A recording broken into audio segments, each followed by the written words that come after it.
Coming to you live from Stuart, Florida, the greatest little town in the world. It's the Get Up and Go Show on AM 1450 WSTU. You're invited to call the show anytime at 772-220-9788. And now, broadcasting live from their palatial studios, here are your hosts, Evan and Bonnie. 6:07 on the Get Up and Go Show. It's Hump Day. Another break already? We're not even taking a break. We're just getting started.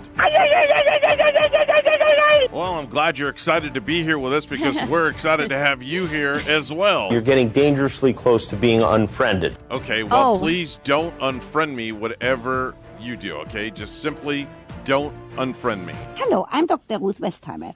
I hope you have a Merry Christmas and the Jewish holidays are around the same time, a very good Hanukkah, and a Happy New Year.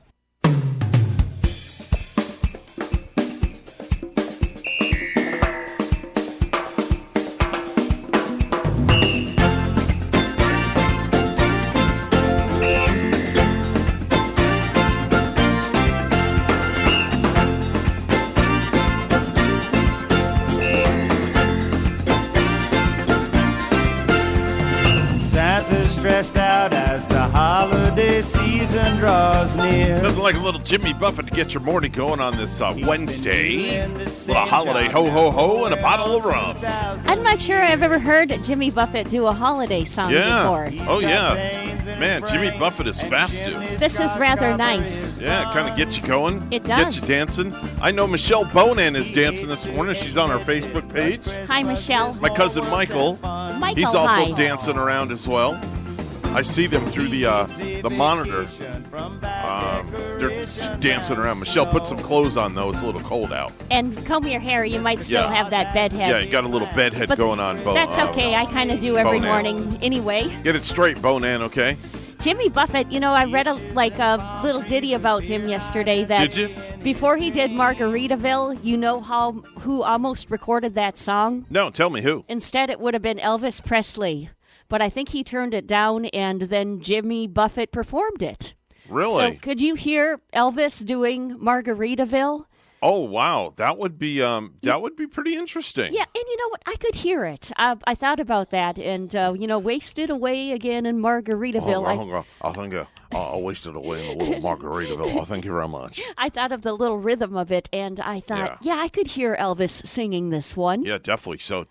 But we figured we start the morning off with a little Jimmy B, a little Jimmy Buffett to get you going this morning. Kind of warms you up. It's like, you walk outside this morning and you feel like you're walking into an ice-cold freezer or refrigerator, and you maybe want that Jimmy Buffett sound to pretend you're warm and drinking a hot toddy out by the tiki bar. Yep. 47 degrees when I got up this morning. I was going to say I slept in, but who sleeps in anymore? With our hours, nobody sleeps in. If you sleep in maybe like an extra 5 or 10 minutes in the morning, Evan, that's like sleeping into you. I got up at 1 o'clock a.m. I woke up around 1:30. It seems to be the pattern as of late. And then you can't get back to sleep, right? Can't get back to sleep, and then eventually I'll fall back asleep. And then all of a sudden, I'm hearing, Oh, good gosh. Yeah, that's the alarm going off. I have this lame alarm on my phone. It plays this little song that really doesn't alarm you because it's a soft kind of music song. Wait, you made it funny there. I know. It doesn't alarm you. Yeah, yet it is my alarm, and it still wakes me. But I don't like the sound of it. I wonder if I can play it. Here's mine. Okay. That's my alarm in the morning. Oh, gosh. Oh, yeah, that'll wake your little behind up. That'll jump you right out of bed. That's horrible. You see, I don't like waking up to any kind of noise like that. No? That's going to completely I have to have that. Alarm me. I wake up to just kind of like a soft sort of noise. Mm-hmm. Let's see if I can set my alarm here to... Play me some alarm music. Like, what time is it right now? 6. Okay, so I'll set my alarm. Set it for 6:12. To 6:12. It's 6:12 a.m. Okay, so it's going to ring in 1 minute. Well, not even 25 seconds. Okay. Because you're synced to the national time there. Is that Gary on the cover of your phone there? No, that's me. That's you. Yeah. Well, you got a mustache. I do have a mustache. You see, something I should know about? Remember I talked that I used to have a mustache? You see, I really had one. Oh, my. And now you believe it, right? Oh, my. No, actually, that's what... You've got to be kidding me. That's your alarm? Yeah. My God, I feel like I'm waking up to a symphony in concert. Wow. And I'm getting, I'm growing tired of it. So change it. It's pretty lame, isn't it? Well, no, I wouldn't say lame because that's insulting to say that. I mean, it's kind of like a... kind of pretty bland. It is. I'll say bland. Yeah, it's bland, not lame. I don't want to offend you by saying, gosh, you're lame, Bonnie. You know what? That's how I feel when I wake up in the morning and I wake up to it. You're right, feel Evan. Lame? It's bland. I you feel a little bland when you need some excitement. Yeah. You need like some pit bull.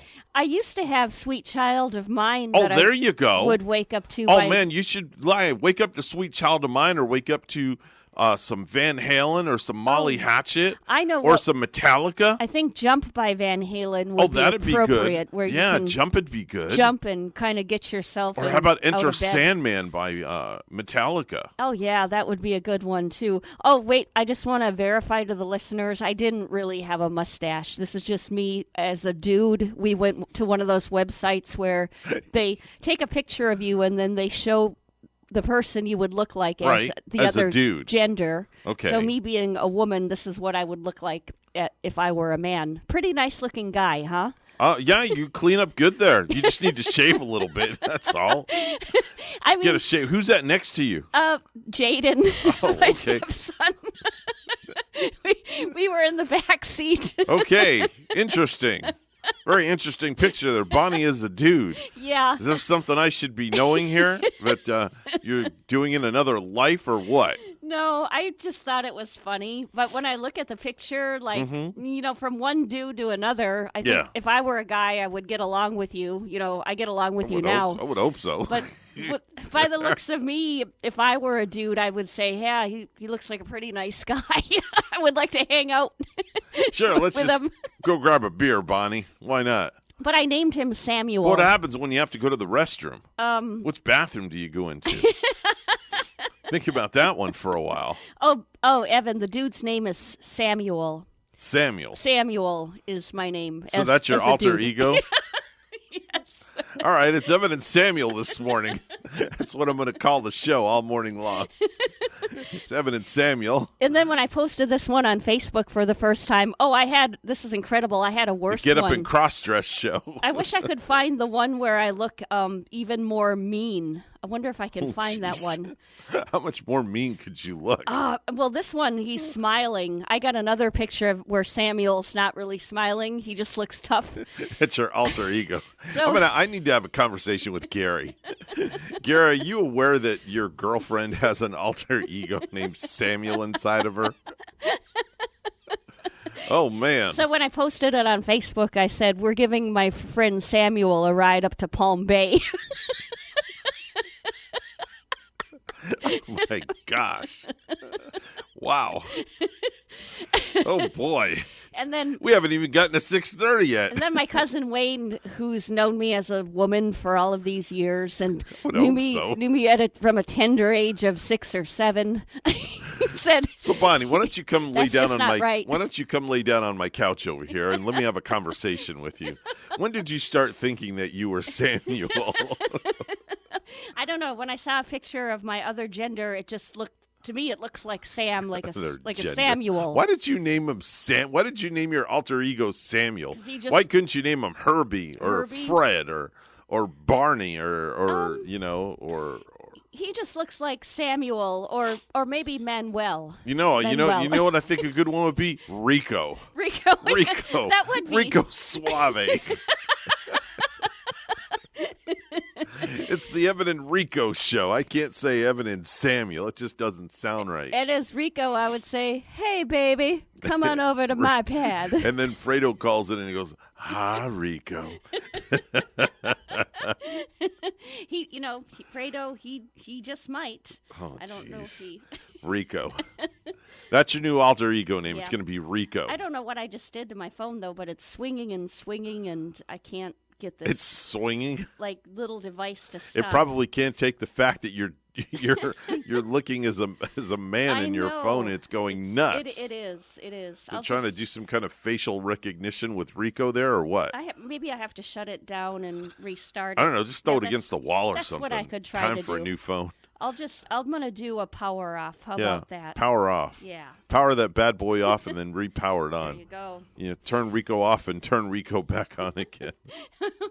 But you should do that. Oh, man. You should. We did it with my stepson Jaden, too, where it showed him as what he would be in the other gender. And with Jaden, it came back where he looked like this really cute little sweet Asian girl. What? Yeah, I wish I could find it, but I don't know where half of those pictures went. Oh my. went. Okay, that's just not right. That is just not right. Yeah. We're getting comments coming in on our Facebook page. Oh yeah, let me go to that and see. Yeah, somebody, Michelle wrote that alarm that I played. Yes. It's like she wants, if it had a face, she would punch it in the mouth. Absolutely. The one that goes, eh, eh, eh. Yeah, I hate waking up to that. I think I'm going to. Now, Michelle also said she would to. sleep through your alarm. She would sleep right through it, right? Yeah. Now, here's the suggestion from Michelle.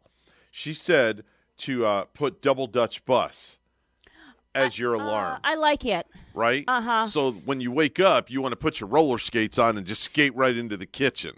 That's right. That's a great idea. It is, and I can see where Michelle is at because it's fun. How can you see where she's at? It brings you. Do you have a camera in her house? No, she's or does like, Rico spying on her? She is like spot on with Double Dutch Bus because it takes you back to a time of, like you said, roller skating and having fun. Yes. And it takes you back to a happy place, a happy time. Yeah. So that, like the song Pina Colada by Rupert Holmes. Yeah. Is that who does it? Yeah. Okay. I don't know why. If you like pina coladas. But it takes me back to a happy you time. You like walk in the rain. In a happy place, you know. So I could see like waking up to that too. Okay. I didn't mean to scare anybody with my singing, by the way. What's that one you were singing yesterday? You did pretty good on. I don't know. Lou Rawls. You did. You'll never find a woman like mine. That's good. That's actually very good. I'm a little froggy this morning. Oh, yeah, maybe. Kermit's still down there. And then you did Lady Love for us, too, yesterday. Lady Love. No, I could see. I'm just throwing myself way out there this morning. We could wake up to that song, too, Lady Love. And then it goes, Lady Love. Lady Love. I don't know. Lady Love would just kind of put me to sleep if that was my alarm. Yeah. Yeah, I suppose. So. Yeah, you could be right on that. Yeah, but I think Double Dutch Bus. I think you should get Double Dutch Bus, and that should be your alarm tone. I think I'll look for it. I'll try to, Maybe you could download do a little ditty and do a little ditty see and what I could find.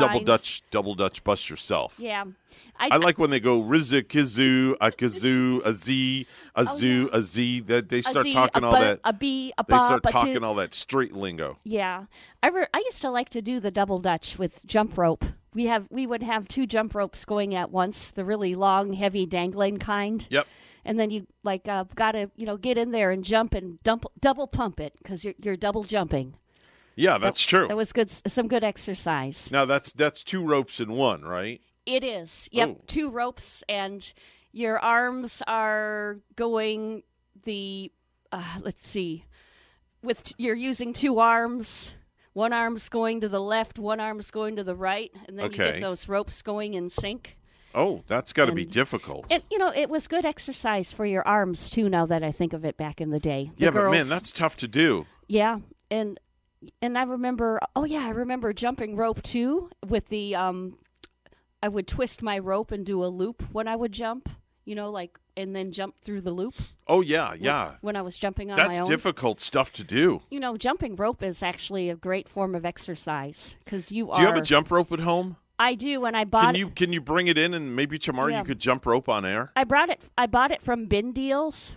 Did you? I think I bought 2 jump ropes from there. Okay. But I got it. So we could double Dutch if you have 2 of them. Okay, I'll look for I'll it. tie one to the wall, and then I'll hold the other end, and we'll go round and round, and we'll do some double dutching on the air. I'll look for it. All right. I got to fix it, though, because it was too long, so I got to fix the hand holders on them to get the rope to my size. All right, deal, like as in bin deals. Yes. All right, 6:21. It's the Evan and Rico show this morning.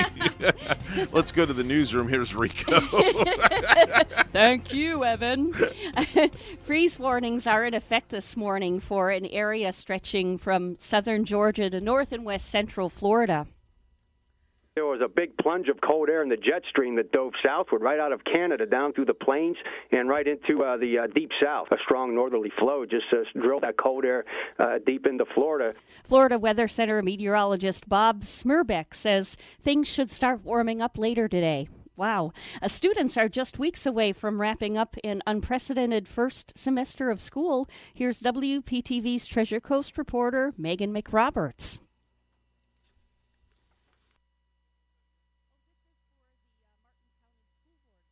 To put it simply, next semester parents will still have the option to send their student to school in person or keep them at home for remote learning. But if those students at home just are not meeting the mark, they may be required to come back to school in person.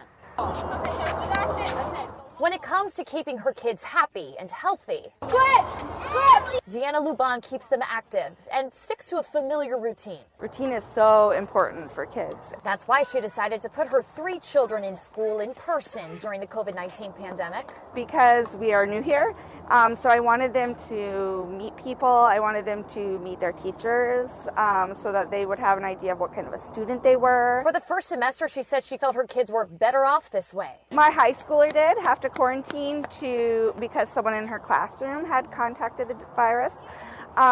She actually did not like it. It's just not. It's not as easy to learn. So she's keeping them in person next semester too.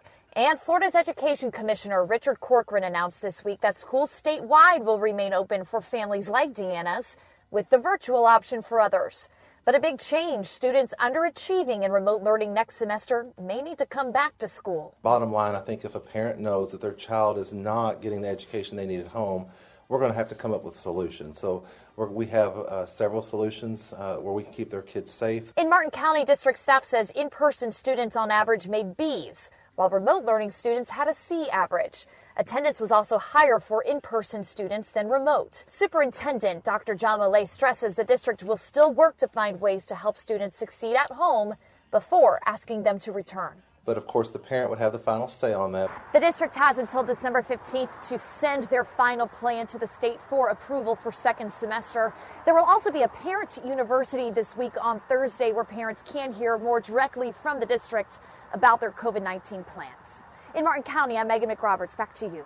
Florida has now passed the 1 million mark in cases of coronavirus. More than 8,800 new cases were reported yesterday, along with 82 additional deaths. The death toll now topping 18,600.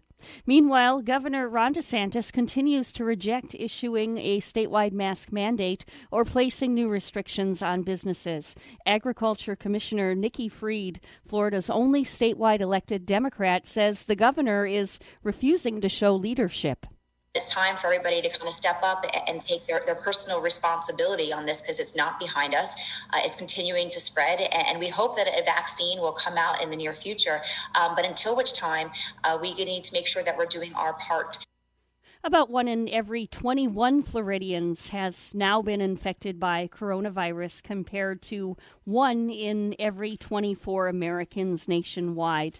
Lastly, the Centers for Disease Control and Prevention is set to shorten the recommended length of quarantine after exposure to someone positive for COVID-19 as the virus rages across the nation. According to a senior administration official, the new guidelines, which are set to be released as soon as Tuesday night, will allow people who have come in contact with someone infected with the virus to resume normal activity after 10 days or 7 days if they receive a negative test result. That's down from the 14 days recommended since the onset of the pandemic.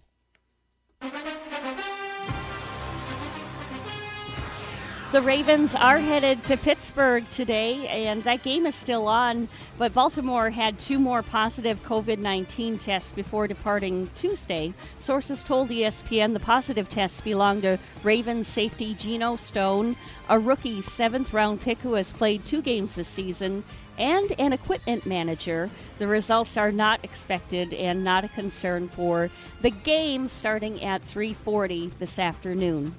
Our news time is 6:26, and we'll have weather and traffic together next.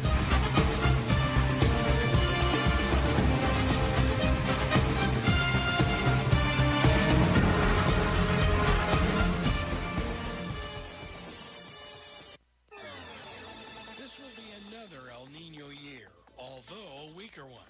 So if you incurred roof damage in the last 2 years, Code Red Roofers is there to help you with all of your roofing needs. Code Red Roofers, the roofers who respond 24/7. And there are flexible payment options for metal, tile, shingle, or flat roofs. Code Red Roofers, se habla español. Code Red Roofers, 844-4-CODE-RED. That's 844-4-CODE-RED. 6:27 on the Get Up and Go show with Evan and Rico. It's Samuel. Sorry, Evan and Samuel this morning. It's time for traffic and weather together, Samuel. Well, you know, on the turnpike to the north of us at the entrance ramp at mile marker 152 in Fort Pierce, that entrance ramp up that way is blocked due to some road construction going on. But we don't have any accidents throughout the Treasure Coast, and that's a good thing. There's your latest look at traffic. And we have 46 in Stewart and in Surrey, southeast England, where our good friend Mark listens this morning. It's 46. Very ideal. Here's our weather at WPTV.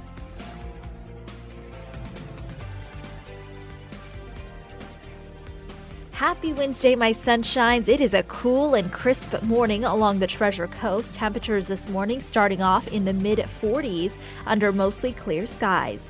This afternoon, highs reaching the upper 60s, mostly sunny skies and dry conditions. Tomorrow morning, lows in the 50s and highs reaching the low 70s, staying mostly sunny throughout the day. By the end of the work week, we do warm up a little bit more. Morning lows starting off in the 60s and highs returning to the upper 70s. Saturday, another cold front moves down the state, bringing with it some showers and thunderstorms, highs reaching the upper 70s. I'm WPTV First Alert Meteorologist Katya Hall on WSTU AM 1450, Martin County's Heritage Station.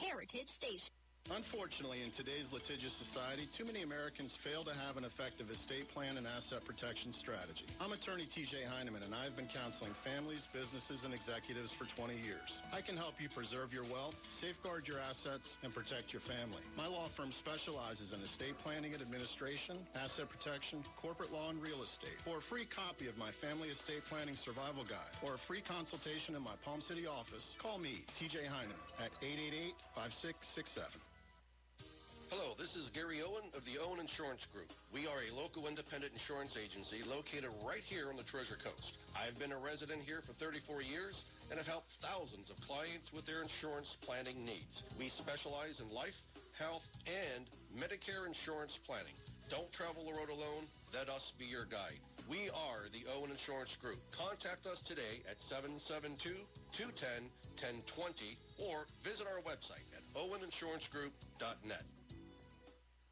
The professionals at Mark Breckville Certified Public Accountants are proud to sponsor Treasure Coast Solutions, a community service program designed to provide information you can use, a local perspective on national issues, local solutions to meet your individual concerns. At our firm, we believe that information is knowledge, and with knowledge comes the power to have a positive impact on our lives, businesses, schools, and community. If you would like one of our professionals to address your personal financial or business concerns, please give us a call to set up an appointment at 220-3380.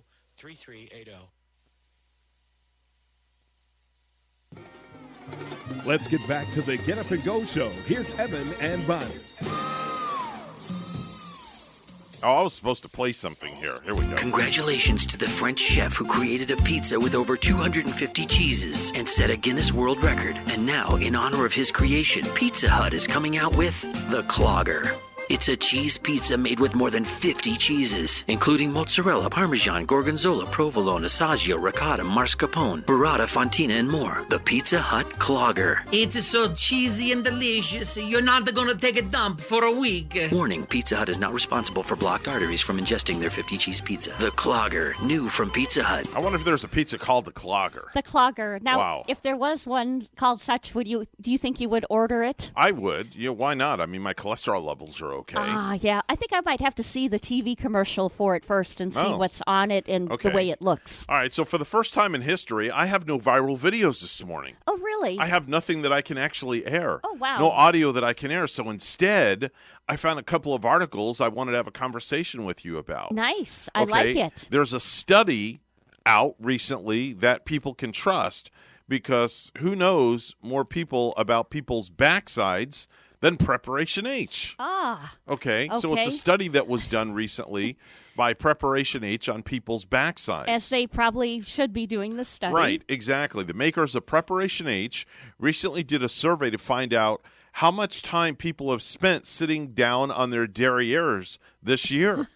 And it's around 4 extra hours a day. On average. Because we've been quarantined somewhat, right? 4 extra hours a day. Now, they say that just under 40% of us feel the effects of all that sitting, and half specifically said that their backside hurts more than usual. Wow. Okay, so their backsides are hurting. Yeah, not only would the backsides be hurting, but also the joints, like in your legs, with your legs in that position all day, like if you don't get up and walk around a little bit. Right. So Preparation H, Bonnie. Yes. Or Sam or Rico, whatever you want me to call you. Here they put together the top places where people have parked their backsides while working from home this year. Okay, coming in at number 5, Bonnie, with 14% of the vote, is on the floor. Oh. People have parked their derrieres on the floor. Sitting on the floor. Sitting on the floor. Yeah. They get what's called arthritis. Get it? Arthritis. Arthritis. And you know what? Speaking of which, I heard that you can get hemorrhoids, too, by sitting on a cold, bare floor. Is that a fact? Is that a fact, Jack? I don't know. That's what I've just heard. But, okay. And remember when we used to sit on the floor, they used to call it Indian-style sitting, right? Yes. With your crisscross applesauce. Legs folded, like you're sitting there in front of a teepee in a fire. Exactly. So 14% on the floor. Coming in at 22% is sitting on a chair or a stool in the kitchen with no padding. Oh, yeah. With no padding. Oh, no padding. You ever sat in a chair, Bonnie, and you get what's called numb butt? Yes, I hate that. Where you can't feel your backside. It goes numb. You're sitting on a steel chair. Yes. Or one of those chairs where the padding is going. Mm-hmm. Like it's the old chair that Grandma used to have. Yes. And she needed a new one. Yes. But you didn't want to tell her to upset Grandma, so you sat on that dang thing anyway. Right. So first you get arthritis. Yes. Then you get numb butt. Okay. And, I think it would go the same with, I've ridden a 10-speed bicycle before without a padded. That's the worst. A padded bicycle seat. That's why I have a big seat on my bike. Do you? Yes. Coming in at 27%, Bonnie, people working from their bed. Uh-huh. Sitting on the edge of their bed. Yeah. Now, that's not that bad because the bed has got cushion. It's got cushion, yes. But, when I picture somebody, too, though, sitting on their bed with that cushiony feeling and the bed kind of goes down a little bit, your back is a little bit curved and you're kind of a laziness about it the way you're sitting there. This is true. Now, if you're sitting up straight, maybe, but it's just the way I would picture myself sitting on a bed. It would be very lazy. Okay. Also at 27%, Bonnie, is the couch. Yeah. The couch. 27% the couch. Mm-hmm. Okay? Yep. And then lastly, 31% said it's one of the top places they sit while working from home, and it's an office chair. Oh, yeah. Why, of That's course. the highest one. Yeah.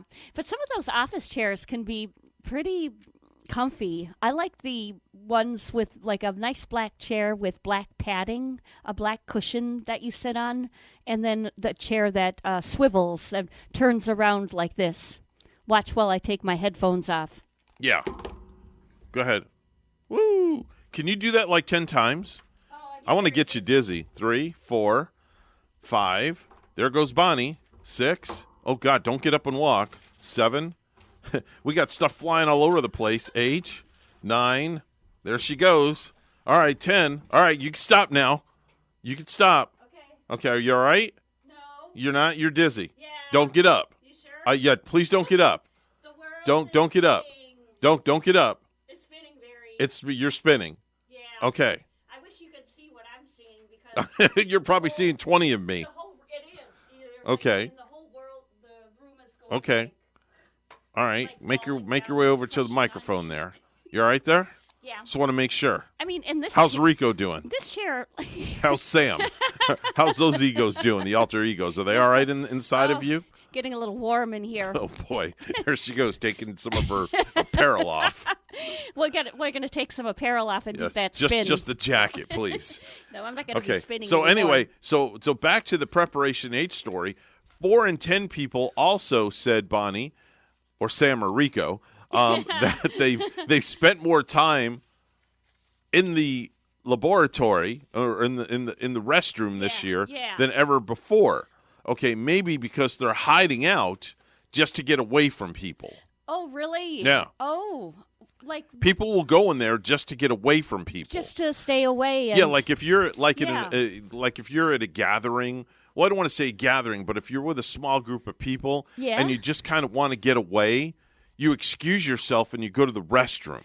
I guess that would be the only place, especially if you're visiting someone. Like you can't go hang out in their bedroom, but their bathroom would be okay. Yeah, it's true. Let's see who's on the radio with us on the Rico phone line this morning. Good morning. You're on with Evan and Sam and Rico and Bonnie. Who's this?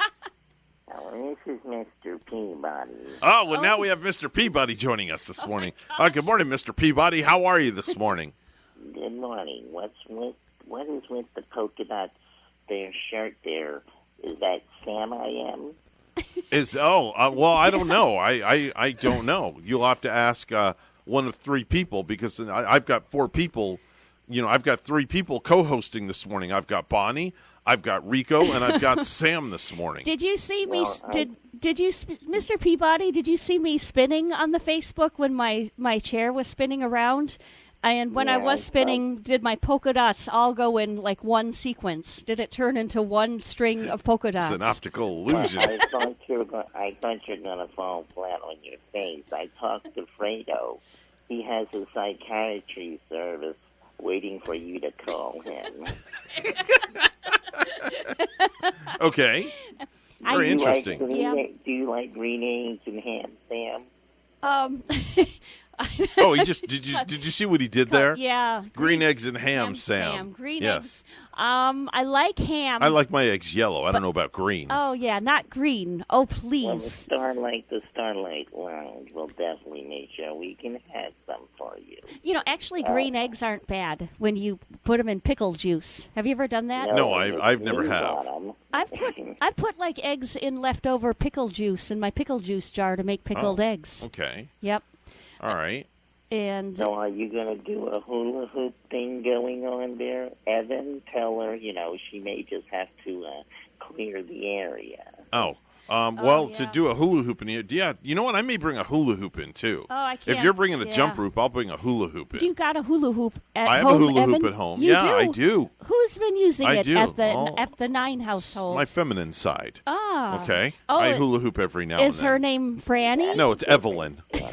Evelyn. That's my alter ego. It's my feminine side. Evelyn. Evelyn. That's a very nice name. Thank you. or Yvonne. Most definitely, Fredo's going to have to talk to both of you. He's going to have to really come in there and straighten some of that brain thing you guys got going on here today. Gosh, Mr. Peabody, please. Well, Fredo is a man of enterprising. Yeah, he is. He has many, many businesses. I was looking for a way to score that extra $1. Mr. Peabody, are you staying warm this morning wherever you may be? you have to ask the girl next to me. Okay. Well, that's a little too much information there, Mr. Peabody. But I just want to make sure that you have your electric blanket out and you're staying, semi-quasi warm. What is the temperature where you're at today, Mr. Peabody? There is no temperature. Oh, so it's 0 degrees. Okay, wow. Must be very, very cold. Woo. By the way, our friend Mark Hales just posted a comment on Facebook and says he's going to wait for you to keep going round in circles until you throw up.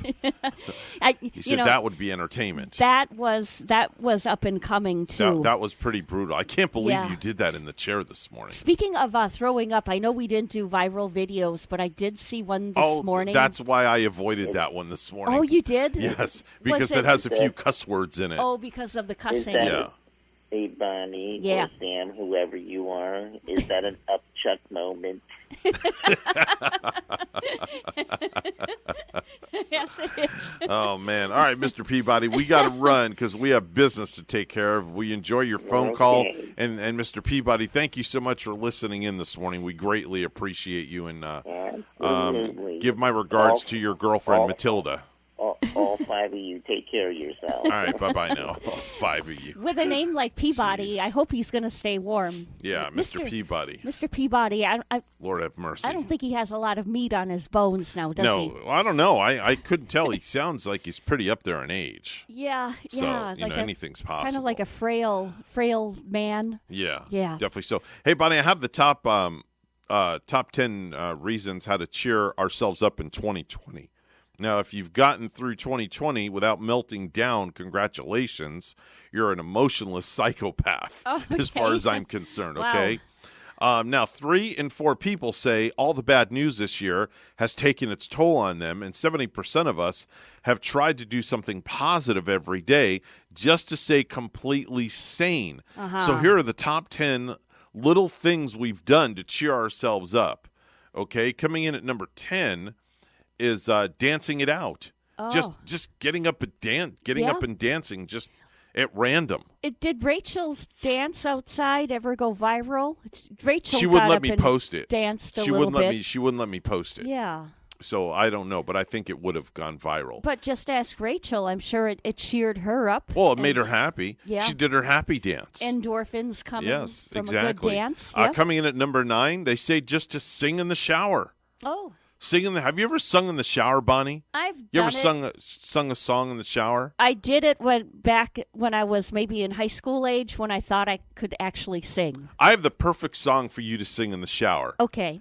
And Gary probably would run out the front door screaming. Yeah. If you were to sing It's Raining Men in the shower. He would. Gary would look at you and say, Rico, Sam, Bonnie, is that you? That's funny. Right? It's raining men.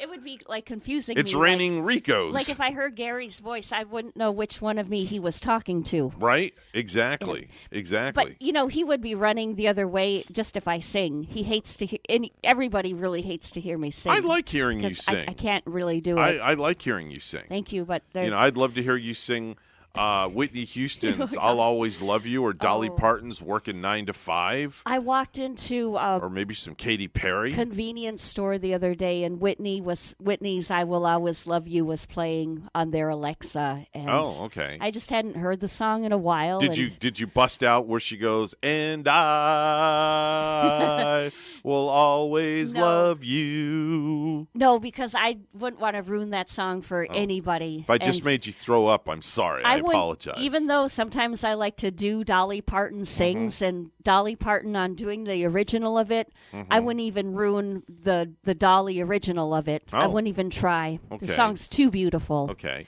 Coming in at number 8, baking things like cookies. That makes you happy. Yeah. Or how about number 7, asking for a hug from somebody? Ooh. Just walking up to a stranger, and not in this day and age, though. Yeah. Not in this day and age right now with everything going on, but normally asking for a hug. From a stranger, though? Well, yeah. I've given strangers a hug before. Oh, have you? Yeah, I did. And I'll tell you about that in a second. Number 6, taking a nap. Number 5, cuddling with a pet. Number 4, calling a friend. Number 3, going for a walk. Number 2, snacking. And number 1, just kicking back, watching a movie. Almost half of us have done it. Oh, yeah. To give ourselves a little boost. You know it. But now, recently, well, I don't want to say recently, but probably a couple of years ago, Bonnie. Did you give somebody a hug that needed a hug? I did. There was a lady outside of a pet store that had just had to put her pet down. Oh. And she was outside crying. Yeah. Okay, she was outside. She brought her pet into PetSmart, into the Banfield, the veterinarian. And she was sitting outside by herself, and she was weeping. And I couldn't understand why. Mm-hmm. And I walked up to her, and I asked her why. And she told me. And I held her. This is a true story. I held her hand, and I prayed. I prayed with her to try to help her. Yeah. And then she stood up, and I gave her a hug. I don't even think my wife knows about this. Uh-huh. Which your wife would be completely okay with that. Yeah, definitely. In her moment definitely. of And need. it really made me feel good that I did something like that. Yes. To walk up to a stranger and just console them. Mm-hmm. And I bet try to give them some comfort. Probably made her feel good the rest of the day, knowing that somebody cared enough to do that and didn't even know the person. Yeah, and then she went to her car. Yeah. And she left. Mm-hmm. And that was it. Never saw her again. Have no idea. Didn't even ask her name.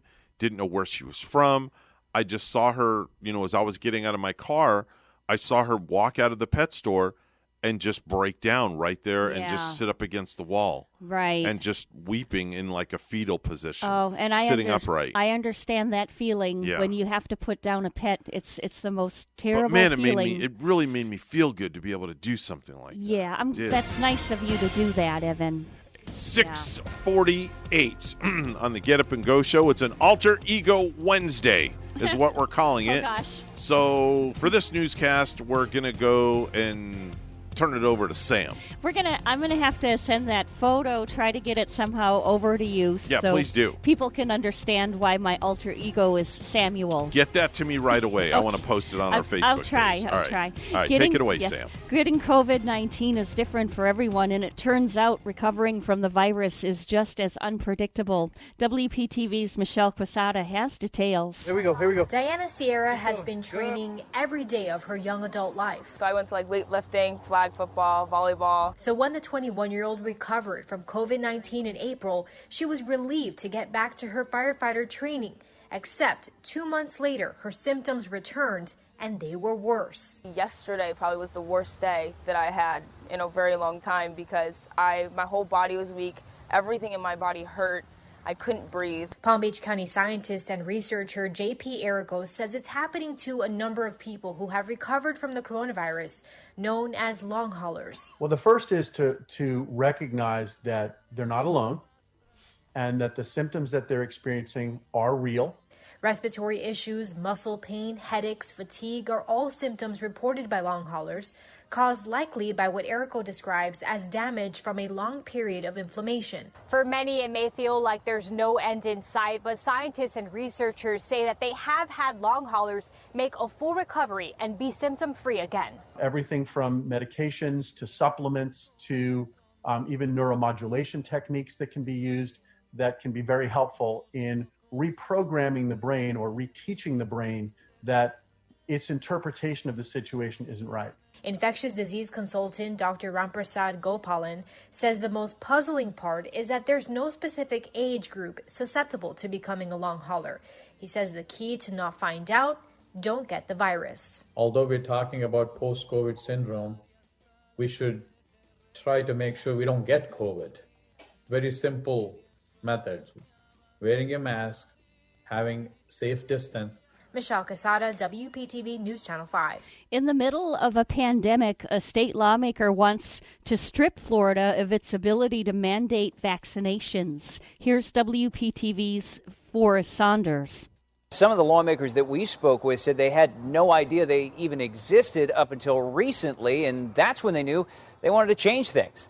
I have family that lives in Massachusetts that I haven't seen for almost a year now. Suzanne Farrell-Locke and Bob Lutz are anxiously awaiting a return to normal, and they believe a COVID vaccine is the answer. As long as the science is there and it's approved, I'm going to get it. What they're less sure about is whether the state should require it. That's so hard to answer, to be honest. A law from the 90s gives Florida the ability, allowing the state's health officer to require vaccinations during health emergencies or face quarantine. It's just too much power for the government to have. Representative Anthony Sabatini's bill aims to strike that language from the current law. The limited government Republicans saying individual rights need to take a priority, even amid deadly dangers. Do you think there's ever a circumstance where the government should have the authority? No, I believe in a free society where individuals make their own decisions. I trust people a lot more than I trust government. Groups like the American Medical Association haven't weighed in on Florida's law, though they advocate ending most vaccine exemptions in schools. The AMA crediting mandates for controlling a slew of diseases. The more people that take it, the safer everyone will be. While Bob and Suzanne were reluctant to take a side on state requirements, they did say they certainly feel better if more people put science first. I just wish we lived in a scientifically literate society where people knew that it was a good thing to take. Now, if this bill is approved by lawmakers in the next legislative session, it would take effect in July. Although it isn't probably going to have much impact on COVID, that's because we've already heard from the governor, and what he tells us is that he will not be issuing a vaccine mandate. That is the latest out here at the Capitol. I'm Forrest Saunders reporting. And lastly, are you ready to sell out your beautiful, luscious beard for $3 worth of mystery meat? McDonald's is hosting a new contest where they're going to give free McRib sandwiches to the first 10,000 men who post a selfie of their clean-shaven face on Twitter. And that deadline is today, so you'd better shave and post ASAP. And we'll ask our friend Samuel if he would shave off his little goatee, his beard, for a McRib sandwich. Philadelphia Eagles coach Doug Peterson said he has received no assurances from the front office that he will keep his job for the remainder of the season, but is not going there mentally when it comes to his job security. Now, the Eagles are in the midst of a 3-game slide that has dropped them 3-7-1 on the season and into third place in the NFC East. Quarterback Carson Wentz, he's regressed dramatically in year 5, and the offense has tied a season low in points with 17 in each of the last 3 weeks. Our news time is 6:53. We'll have weather and traffic together next.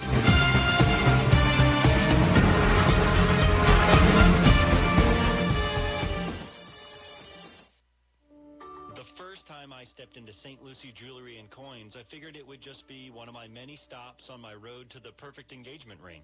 My fiancée means the world to me, so I wanted something extra special.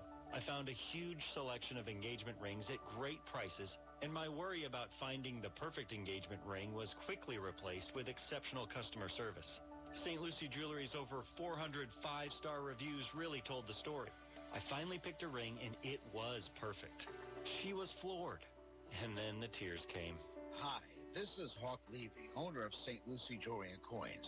We're now celebrating 26 years, voted best diamond dealers, best jewelry buyers, and best jeweler year after year.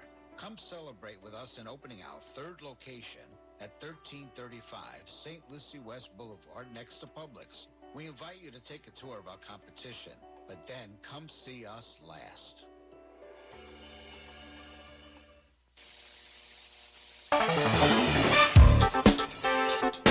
6:54 on the Get Up and Go show with Evan and Bonnie. It's time for traffic and weather together. It's all brought to you by Code Red Roofers. Bonnie? Well, Evan, we're not finding any traffic accidents to report. No delays or slowdowns, and this includes Port St. Lucie, our beautiful Stewart, Palm City area, too. The traffic's fine. There's your latest look at traffic. It's just a chilly temperature, though, this morning. 44 in Port St. Lucie. In Portofino, Italy, partly cloudy and 46. Here's our forecast at WPTV. Happy Wednesday, my sunshines. It is a cool and crisp morning along the Treasure Coast. Temperatures this morning starting off in the mid-40s under mostly clear skies. This afternoon, highs reaching the upper 60s, mostly sunny skies and dry conditions. Tomorrow morning, lows in the 50s and highs reaching the low 70s, staying mostly sunny throughout the day. By the end of the work week, we do warm up a little bit more. Morning lows starting off in the 60s and highs returning to the upper 70s. Saturday, another cold front moves down the state, bringing with it some showers and thunderstorms, highs reaching the upper 70s. I'm WPTV First Alert meteorologist Katya Hall on WSTU AM 1450, Martin County's Heritage Station.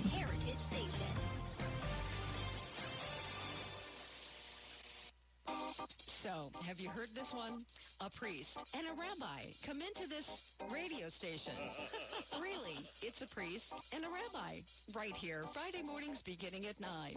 Here on WSTU, AM 1450. Bring your questions and join their lively conversation with Father Christian from St. Mary's Episcopal Church and Rabbi Matt Durbin from the Temple Beit Hayim. It's a priest and a rabbi. Friday mornings at 9 here on WSTU. In retirement, it's all about income, not spending down your principal. And anyone who tells you otherwise simply does not understand proper retirement planning. Hi, I'm Michael Burley of P Capital Management, inviting you to tune in to the Retirement Income Program. Powerful truths that you must know and understand so you may live the retirement you deserve. The key to retirement success is income. Tune in to the Retirement Income Program every Monday evening at 6 on WSTU.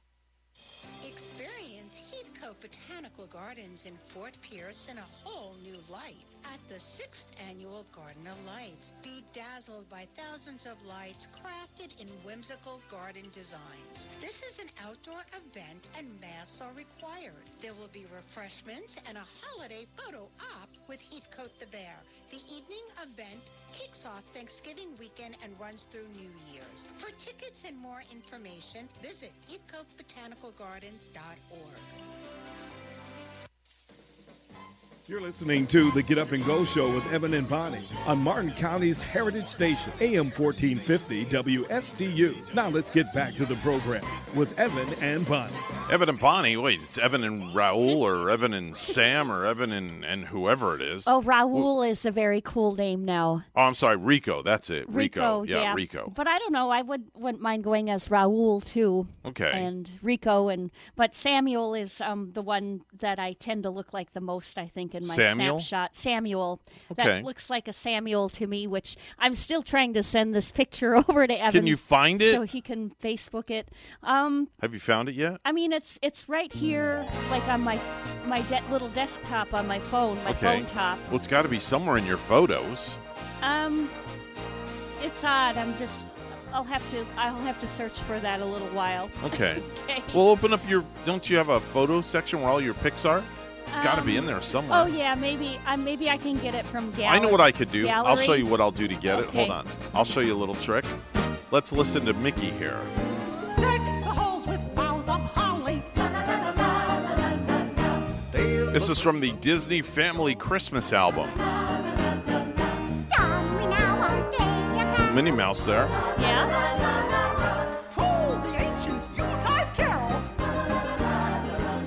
We're going to let this play out. Hope you enjoy the holiday music that we're sprinkling in periodically.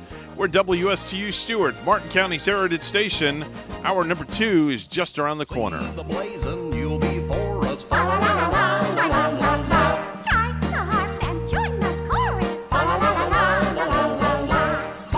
me in merry measure. While I tell of Yuletide treasure.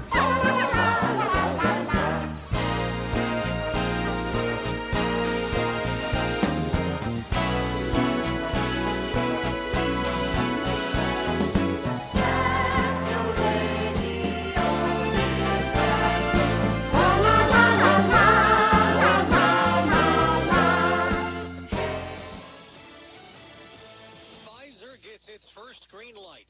I'm Dave Anthony, Fox News. The first approval for its coronavirus vaccine. Not here, though. Fox's Tanya J. Powers has details live. We lost our connection with Tanya, but this is an approval from the UK. Britain's Medicines and Healthcare Products Regulatory Agency recommends the vaccine can be used after it was shown to be 95% effective in clinical trial. The first shipment of doses comes within days, and a decision still We're waiting from the FDA for vaccine use in the U.S., expected to be this month for Pfizer and then later for Moderna. Now, when the FDA does approve those vaccines, a CDC advisory panel has recommended healthcare workers and those in nursing homes be among the first to get it. CDC Dr. Kathleen Dooling. Long-term care facility residents and staff accounted for 6% of cases and 40% of deaths in the U.S. And there was a spike in COVID deaths reported in America yesterday, almost 2,600, just 10 shy of the all-time high on April 15th. And the number of COVID patients in hospitals hit a new record above 98,000. There's a renewed push for more corona financial aid for Americans. I'd urge Congress to pass something quickly to make sure we get something done in this session. Treasury Secretary Steve Mnuchin keeps trying to work out a compromise with House Speaker Nancy Pelosi, while a bipartisan group of senators and House lawmakers push their own plan. Now, as President Trump keeps challenging the election results, Attorney General Bill Barr has upset him. To date, we have not seen fraud on a scale that could have affected a different outcome in the election. The president's attorneys, Rudy Giuliani and Jenna Ellis, firing back. With all due respect to the Attorney General, there hasn't been any semblance of a Department of Justice investigation. That's Fox's John Roberts. America's listening to Fox News. Dell Technologies has announced their Cyber Monday sale. They're releasing new doorbusters every weekday, plus up to 50% off cutting-edge tech for your business. There's no better time to upgrade your small business with the latest laptops and desktops with Intel Core processors, plus there's free shipping on everything. Yes, everything. Give Dell Technologies advisors a call. They'll identify the right tech solution for your business. Call 877-ASK-DELL or go to Dell.com/SP Cyber Monday. That's 877-ASK-DELL. At home with Robert, retired burger and family man. Carolers, that's the holiday spirit. Speaking of which, SimpliSafe Home Security is having a huge holiday sale. Right now, you can get 40% off a new system and a free camera at SimpliSafe.com/holiday. That's 40% off the system U.S. News named the best of 2020. SimpliSafe protects your whole home 24/7 with monitoring by professionals. The sale ends soon, so go to SimpliSafe.com/holiday for 40% off and a free camera today. Republicans lose a seat in the Senate today. Democrat Mark Kelly will be sworn in after he won the November election in Arizona, unseating GOP Senator Martha McSally, who had been appointed to replace the late Senator John McCain. Now, if Democrats win both runoffs in January in Georgia, there would be a 50-50 party split in the Senate, with a Vice President Harris able to break ties in Democrats' favor.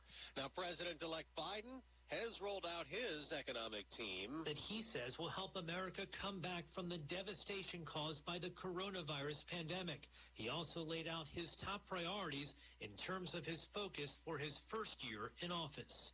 It's time to invest in infrastructure, clean energy, climate change, manufacturing, and so much more that will create millions of good-paying jobs. The Biden economic team will be led by Janet Yellen, who formerly served as Fed chair and, if confirmed, would serve as Secretary of the Treasury in Wilmington, Delaware, with the president-elect, John Decker, Fox News.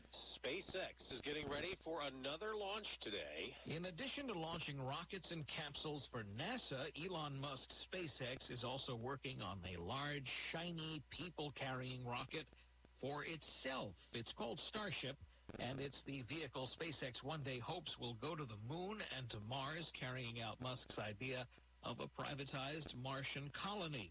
Today's test of the rocket is expected to see the craft reach an altitude of 50,000 feet. The launch will take place not at the Kennedy Space Center in Florida or Vandenberg Air Force Base in California, but at a SpaceX facility in Boca Chica, Texas. Eben Brown, Fox News. The day after stocks took off in the NASDAQ and the S&P 500 hit record highs. Futures are down more than 100 for the Dow. Markets are mixed overseas. I'm Dave Anthony, and this is Fox News. Unfortunately, in today's litigious society, too many Americans fail to have an effective estate plan and asset protection strategy. I'm attorney TJ Heineman, and I've been counseling families, businesses, and executives for 20 years. I can help you preserve your wealth, safeguard your assets, and protect your family. My law firm specializes in estate planning and administration, asset protection, corporate law, and real estate. For a free copy of my Family Estate Planning Survival Guide or a free consultation in my Palm City office, call me, TJ Heineman, at 888-5667. Experience heat Heathcote Botanical Gardens in Fort Pierce in a whole new light at the 6th Annual Garden of Lights. Be dazzled by thousands of lights crafted in whimsical garden designs. This is an outdoor event and masks are required. There will be refreshments and a holiday photo op with Heathcote the Bear. The evening event kicks off Thanksgiving weekend and runs through New Year's. For tickets and more information, visit heathcotebotanicalgardens.org. Hi, I'm Chris Hodgins with My Florida Insurance Broker, and I'm here today with my daughter, Sage. Hello. Sage, why don't you tell everybody what kind of insurance we do? Home insurance, car insurance, life insurance, and flood insurance. If you've had a rate hike or 2 or 5, hopefully not 10, give us a call. We'd love to hear from you. Sage, what's our number? 772-617-6777. What's the name of our company again? My Florida Insurance Broker.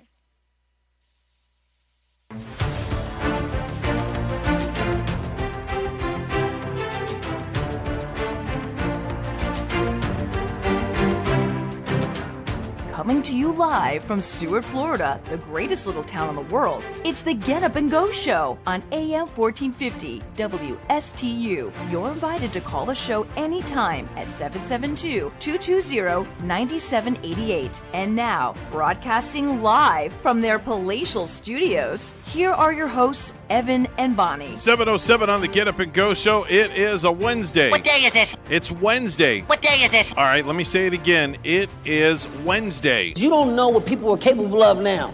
Okay, I do know what a lot of people are capable of. Took away my radio station. Okay, I didn't take nothing away from you at all whatsoever. Hi, this is Billy Ray Cyrus wishing you a very Merry Christmas and a Happy New Year.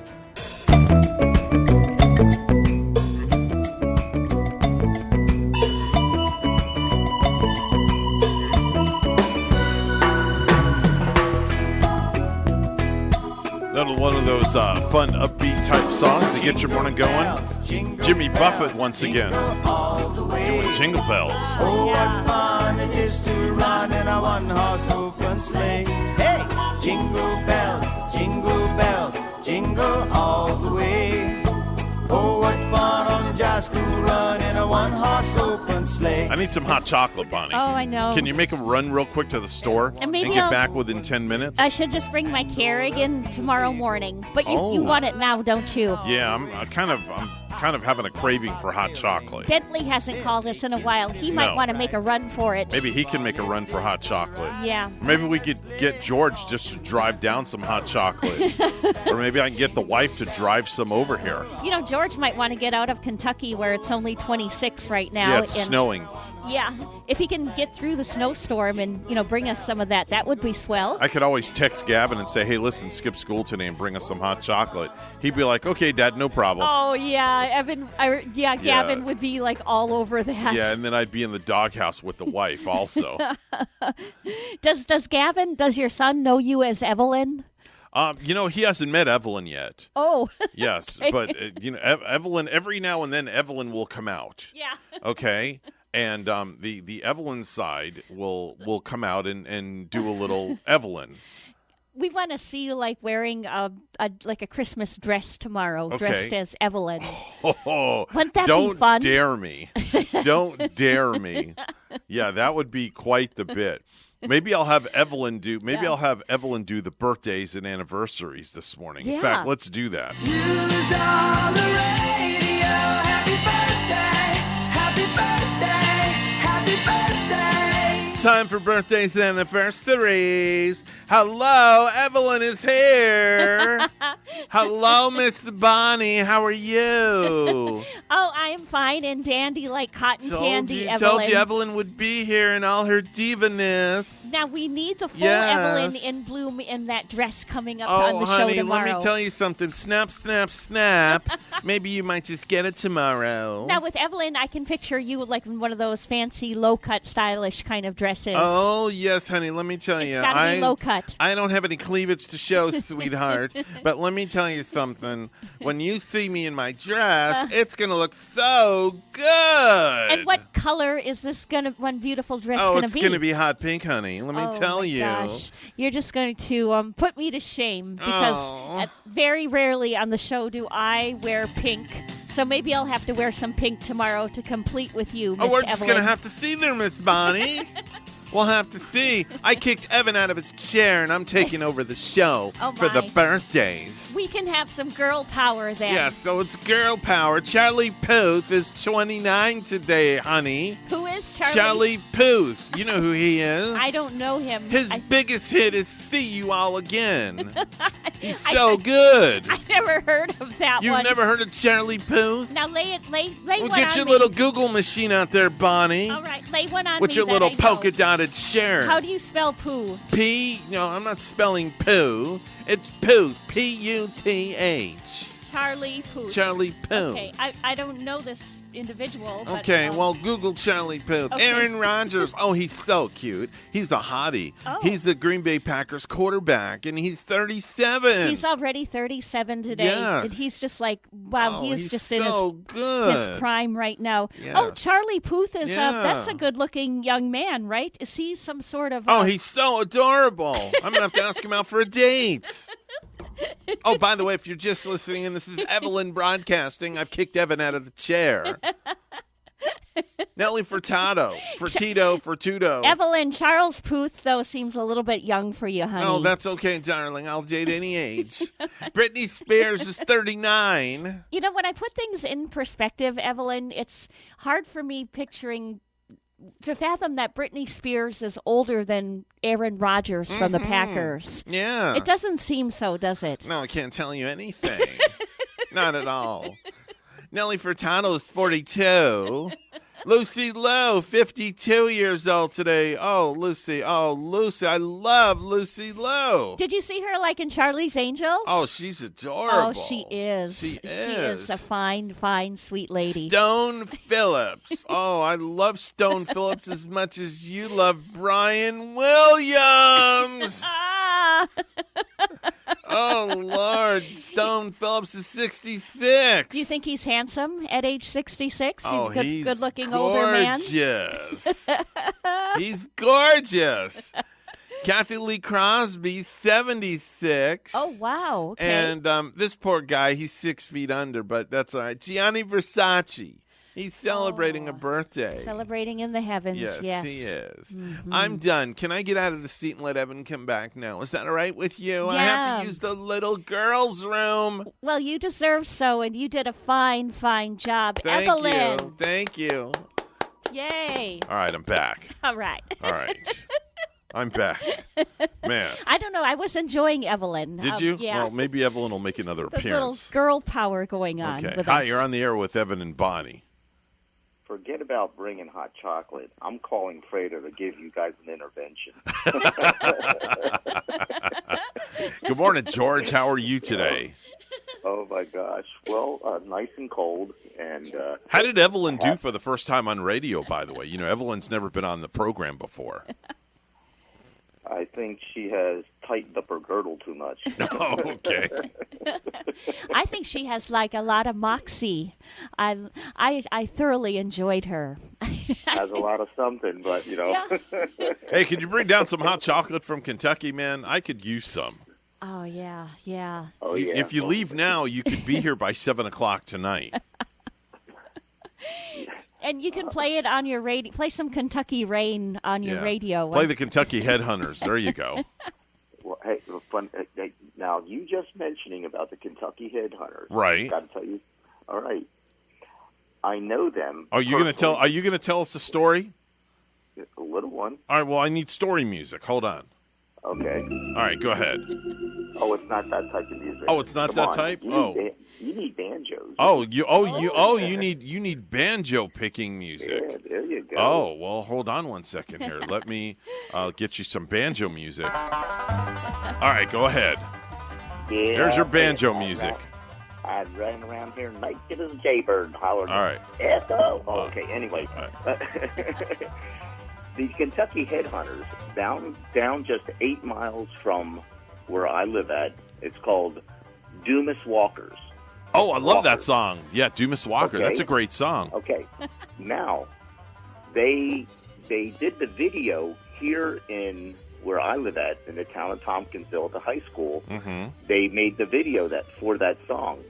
And Fred, who's the drummer, and because these guys, my uncle and all that, used to have them come over to the house and have a barbecue with them. And they come up there and they play around here all the time. Oh. Yeah, they're still doing it. Okay. The Kentucky Headhunters, yeah. Yeah. Wow, very cool. I remember Evan's wife, Rachel, called in when we had the misconstrued lyrics on, and she said she always thought it was, "Come on down, we'll do Miss Walker." Oh, yeah, that's right. Come on down, let's do Miss Walker.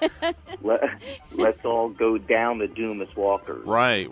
But do Miss Walker is the actual, the place. Yeah. Is there an actual place? Do you know who Dumas Walker was? No. He was a world champion marble player. Oh, wow. Okay. Oh, really? Yeah. Very interesting fact. Yeah. Oh, yeah. Yeah. And you get a slaw burger, fries, and a bottle of ski.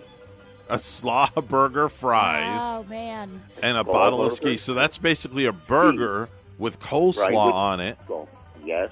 Now, it's funny you mentioned that because I bought some coleslaw yesterday at the store. I almost said sta. And maybe when I get home today, I'll cook a burger in the Ninja Foodie and put a little coleslaw on it. And I don't have a bottle of ski because I don't drink. You know what that drink is, right? No, what is ski? Ski, it's like a Mountain Dew. Oh, okay. It's in a green bottle, and it's SK, SK. All right, so I'll have to go buy a bottle of Mountain Dew and eat my burger with coleslaw on it and report back tomorrow. Coleslaw, I hear, goes well in sandwiches. Like, even at Ellie's Deli, he has the Rachel. Right. And in a Reuben sandwich, they just add a little bit of coleslaw. Well, they usually, on a Reuben, they usually put sauerkraut. They do, yeah. Which is kind of like But coleslaw. on a burger, you put like on pulled pork, you put coleslaw on it. It's really good. Okay. I bet I would just love to visit up there in Kentucky and visit you, George, because I would love to go to some of those roadsides where they cook some good barbecue. Barbecue up here is way different in this part of the Oh, okay. Wow. And they don't use a sauce; they use a vinegar type of sauce. Okay, and they have it mild or hot, or blow fire out of the butt type of a sauce. But that's so good, isn't it? Yeah, it's totally different. And you should be one to know because you're a chef. Did you ever come to Evans and cook him a good barbecue? Oh, he always cooks all the time. Whenever he comes style. down, we never know what he's going to cook, but it's always good. Yeah. Now, did you hear the McRib sandwich is coming back? Oh my God! Yeah, it's coming back today, and I found the commercial from 19. It's not a meat, you know that. No, but I found the commercial. We don't know what it is. I found the commercial. All right, let me know when I can talk. Yeah. No, I'm just kidding. Go ahead. All right. Sorry, that's all right.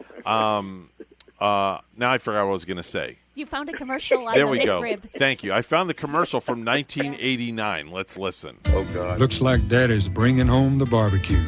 A big sack of McDonald's McRib sandwiches. Grilled pork and that sassy sauce. Tempting, huh? Like a barbecue in a bun without the bones. And with a big icy Coke, it's, you're only human, huh, Daddy? Chomp. The good time, great taste of McDonald's McRib for a limited time, only at McDonald's. Wow. So I wonder if it's actually going to happen today. It's supposed to happen today. We could always call up a local McDonald's and find out. Yeah, we had the story on earlier where men can go on Twitter and shave off their beards and show a freshly shaving face to get a free one. Yeah, George, you got a fresh, clean shaved face, so why don't you go on Twitter and find out where that is from McDonald's, and you could get a free McRib sandwich. Yeah, I wouldn't eat a McRib. Oh, I love me some McRib. It's so good. Now, I'm with George. Yeah, it's a good byproduct, all right. Yeah, I wouldn't be eating that sandwich either. It's like liver mush. Oh, that's what Rachel loves, her liver mush. I am waiting for McDonald's to come up with their first Beyond Meat sandwich. Okay. I think they're going to join the bandwagon. Bonnie, I'm going to bring you some liver mush tomorrow. I'm going to bring you a brick of liver mush.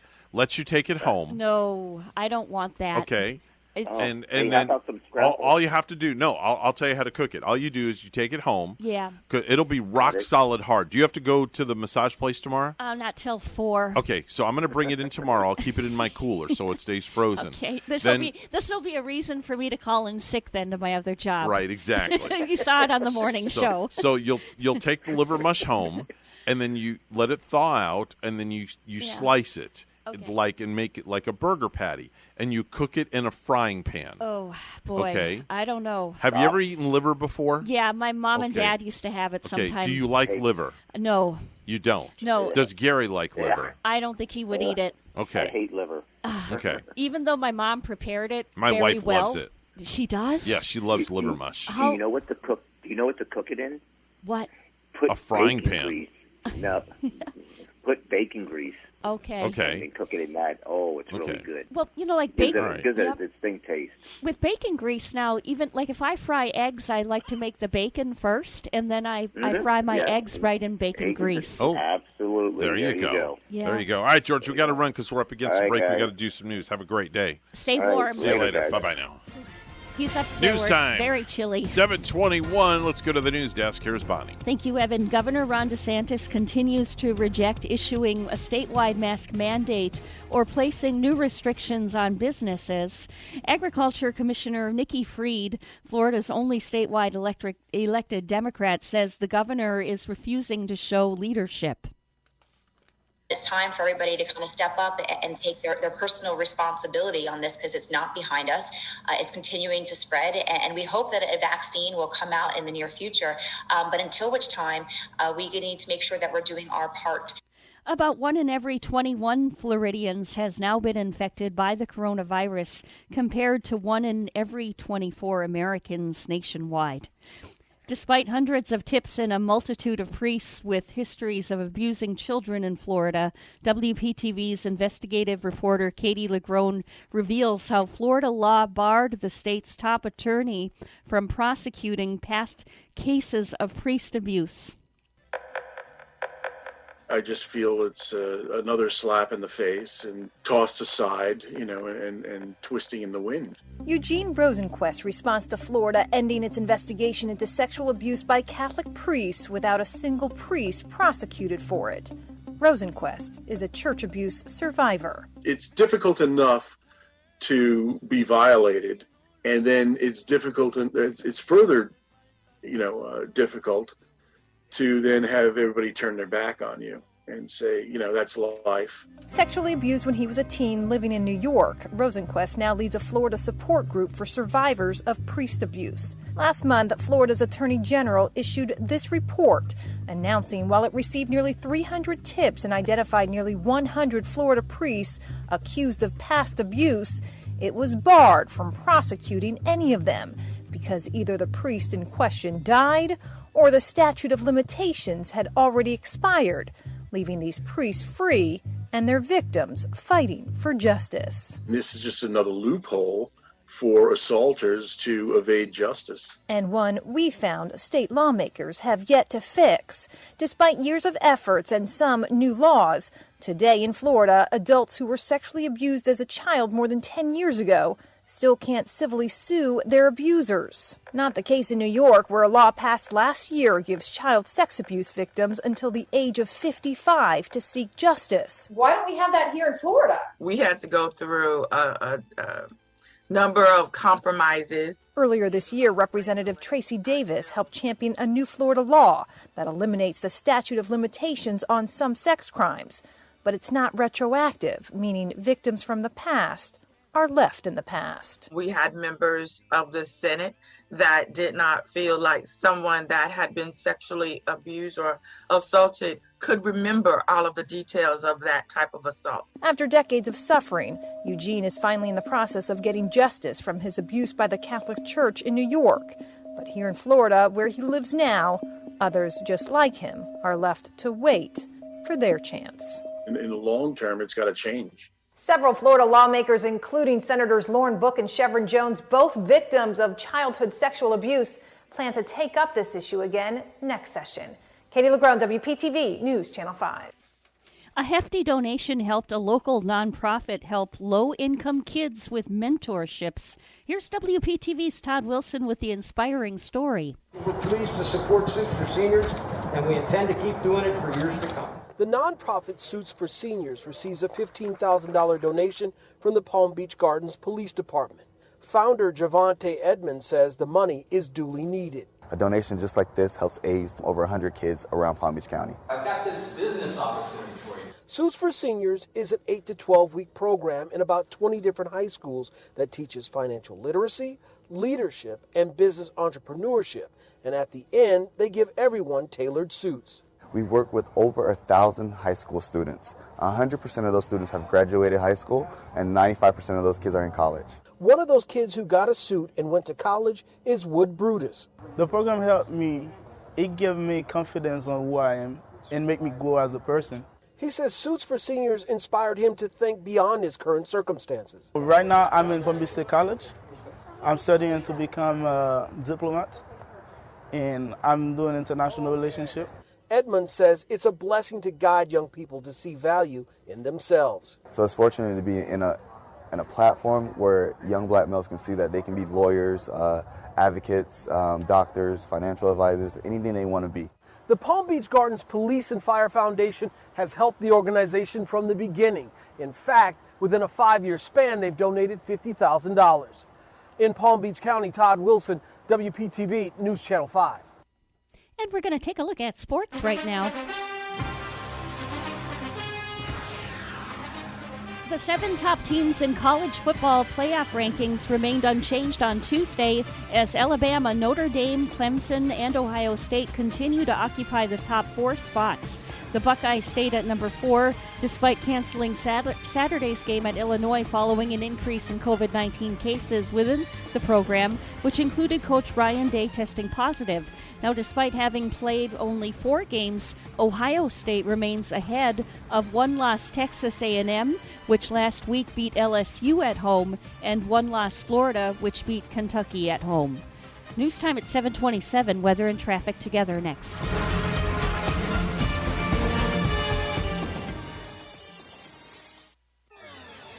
This will be another El Nino year, although a weaker one. So if you incurred roof damage in the last 2 years, Code Red Roofers is there to help you with all of your roofing needs. Code Red Roofers, the roofers who respond 24/7. And there are flexible payment options for metal, tile, shingle, or flat roofs. Code Red Roofers. Se habla español. Code Red Roofers, 844-4-CODE-RED. That's 844-4-CODE-RED.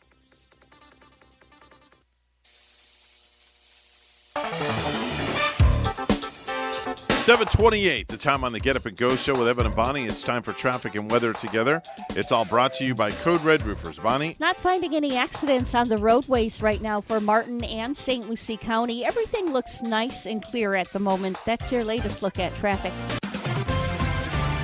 And it's only 46 this morning in Palm City, and in Olive Branch, Mississippi, only 26.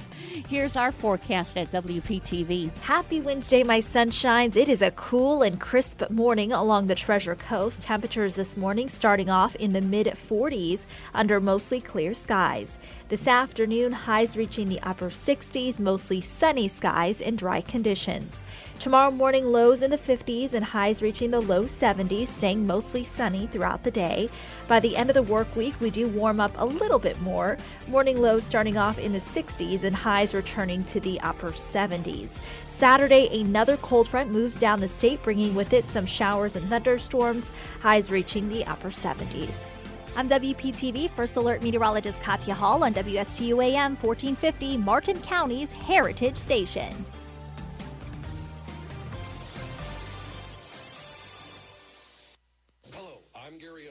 The Medicare open enrollment period is October 15th through December 7th, and this is your opportunity to get a no-cost review of your current plan. There are new Medicare plans and benefits available. You owe it to yourself to work with a local, experienced agency here on the Treasure Coast who can be your personal guide and help bring clarity over confusion. We don't charge for our services, so call the friendly experts at Owen Insurance Group today at 772-210-5500. 1020 or visit MedicareJourney.com. So, have you heard this one? A priest and a rabbi come into this radio station. Really, it's a priest and a rabbi. Right here, Friday mornings beginning at 9. Here on WSTU, AM 1450. Bring your questions and join their lively conversation with Father Christian from St. Mary's Episcopal Church and Rabbi Matt Durbin from the Temple Beit Hayim. It's a priest and a rabbi. Friday mornings at 9 here on WSTU. Are you an entrepreneur or business owner along the Treasure Coast? Well, then you should be tuning in to Small Biz Florida from the Florida Small Business Development Center at Indian River State College. Hi, I'm Tom Kindred, your host for Small Biz Florida. Entrepreneurs and business owners will learn how the Florida SBDC at IRSC can help you start, grow, and accelerate your business. Monday mornings at 11 on WSTU 1450 and worldwide on WPFLTV.com. The professionals at Mark Breckville Certified Public Accountants are proud to sponsor Treasure Coast Solutions, a community service program designed to provide information you can use, a local perspective on national issues, local solutions to meet your individual concerns.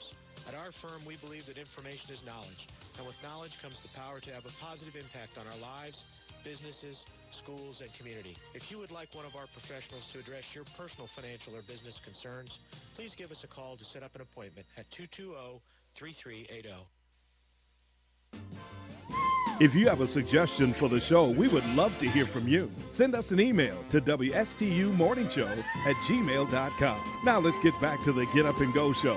Here's Evan and Bonnie.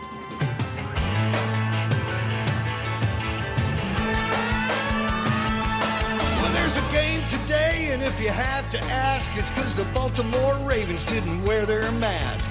Some of them got that COVID-19 and then infected more members of their team. But the rest got tested. The game starts soon. Time to play football Wednesday afternoon. Steelers are undefeated. Ravens lead the league in cases. Pittsburgh better wear an additional mask on all of their faces. They'll go 11-0, but you won't see the moon because they're playing football on Wednesday afternoon.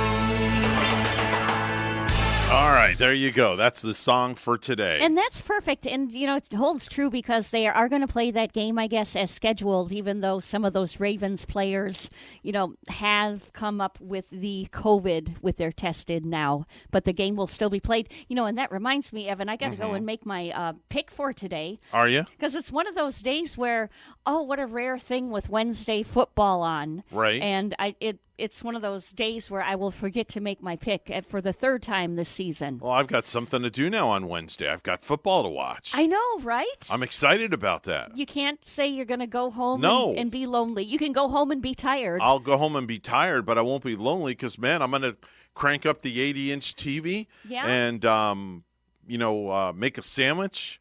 And maybe I'll bring a McRib home and watch some football. There you go. And shave your beard. No, I'm not shaving this. Take that picture on Twitter. No, but I am I am getting a haircut tomorrow, though. I just made an appointment with my hairstylist, Javiera. Yeah, she was giving you a haircut. I know way back when. I remember. She's been cutting my hair for years. And I remember all 17 and a half strands of it. Being like you were real worried of the COVID earlier this year, and you were talking how kind of worried you were even to go to the hairdresser, but she had everything good.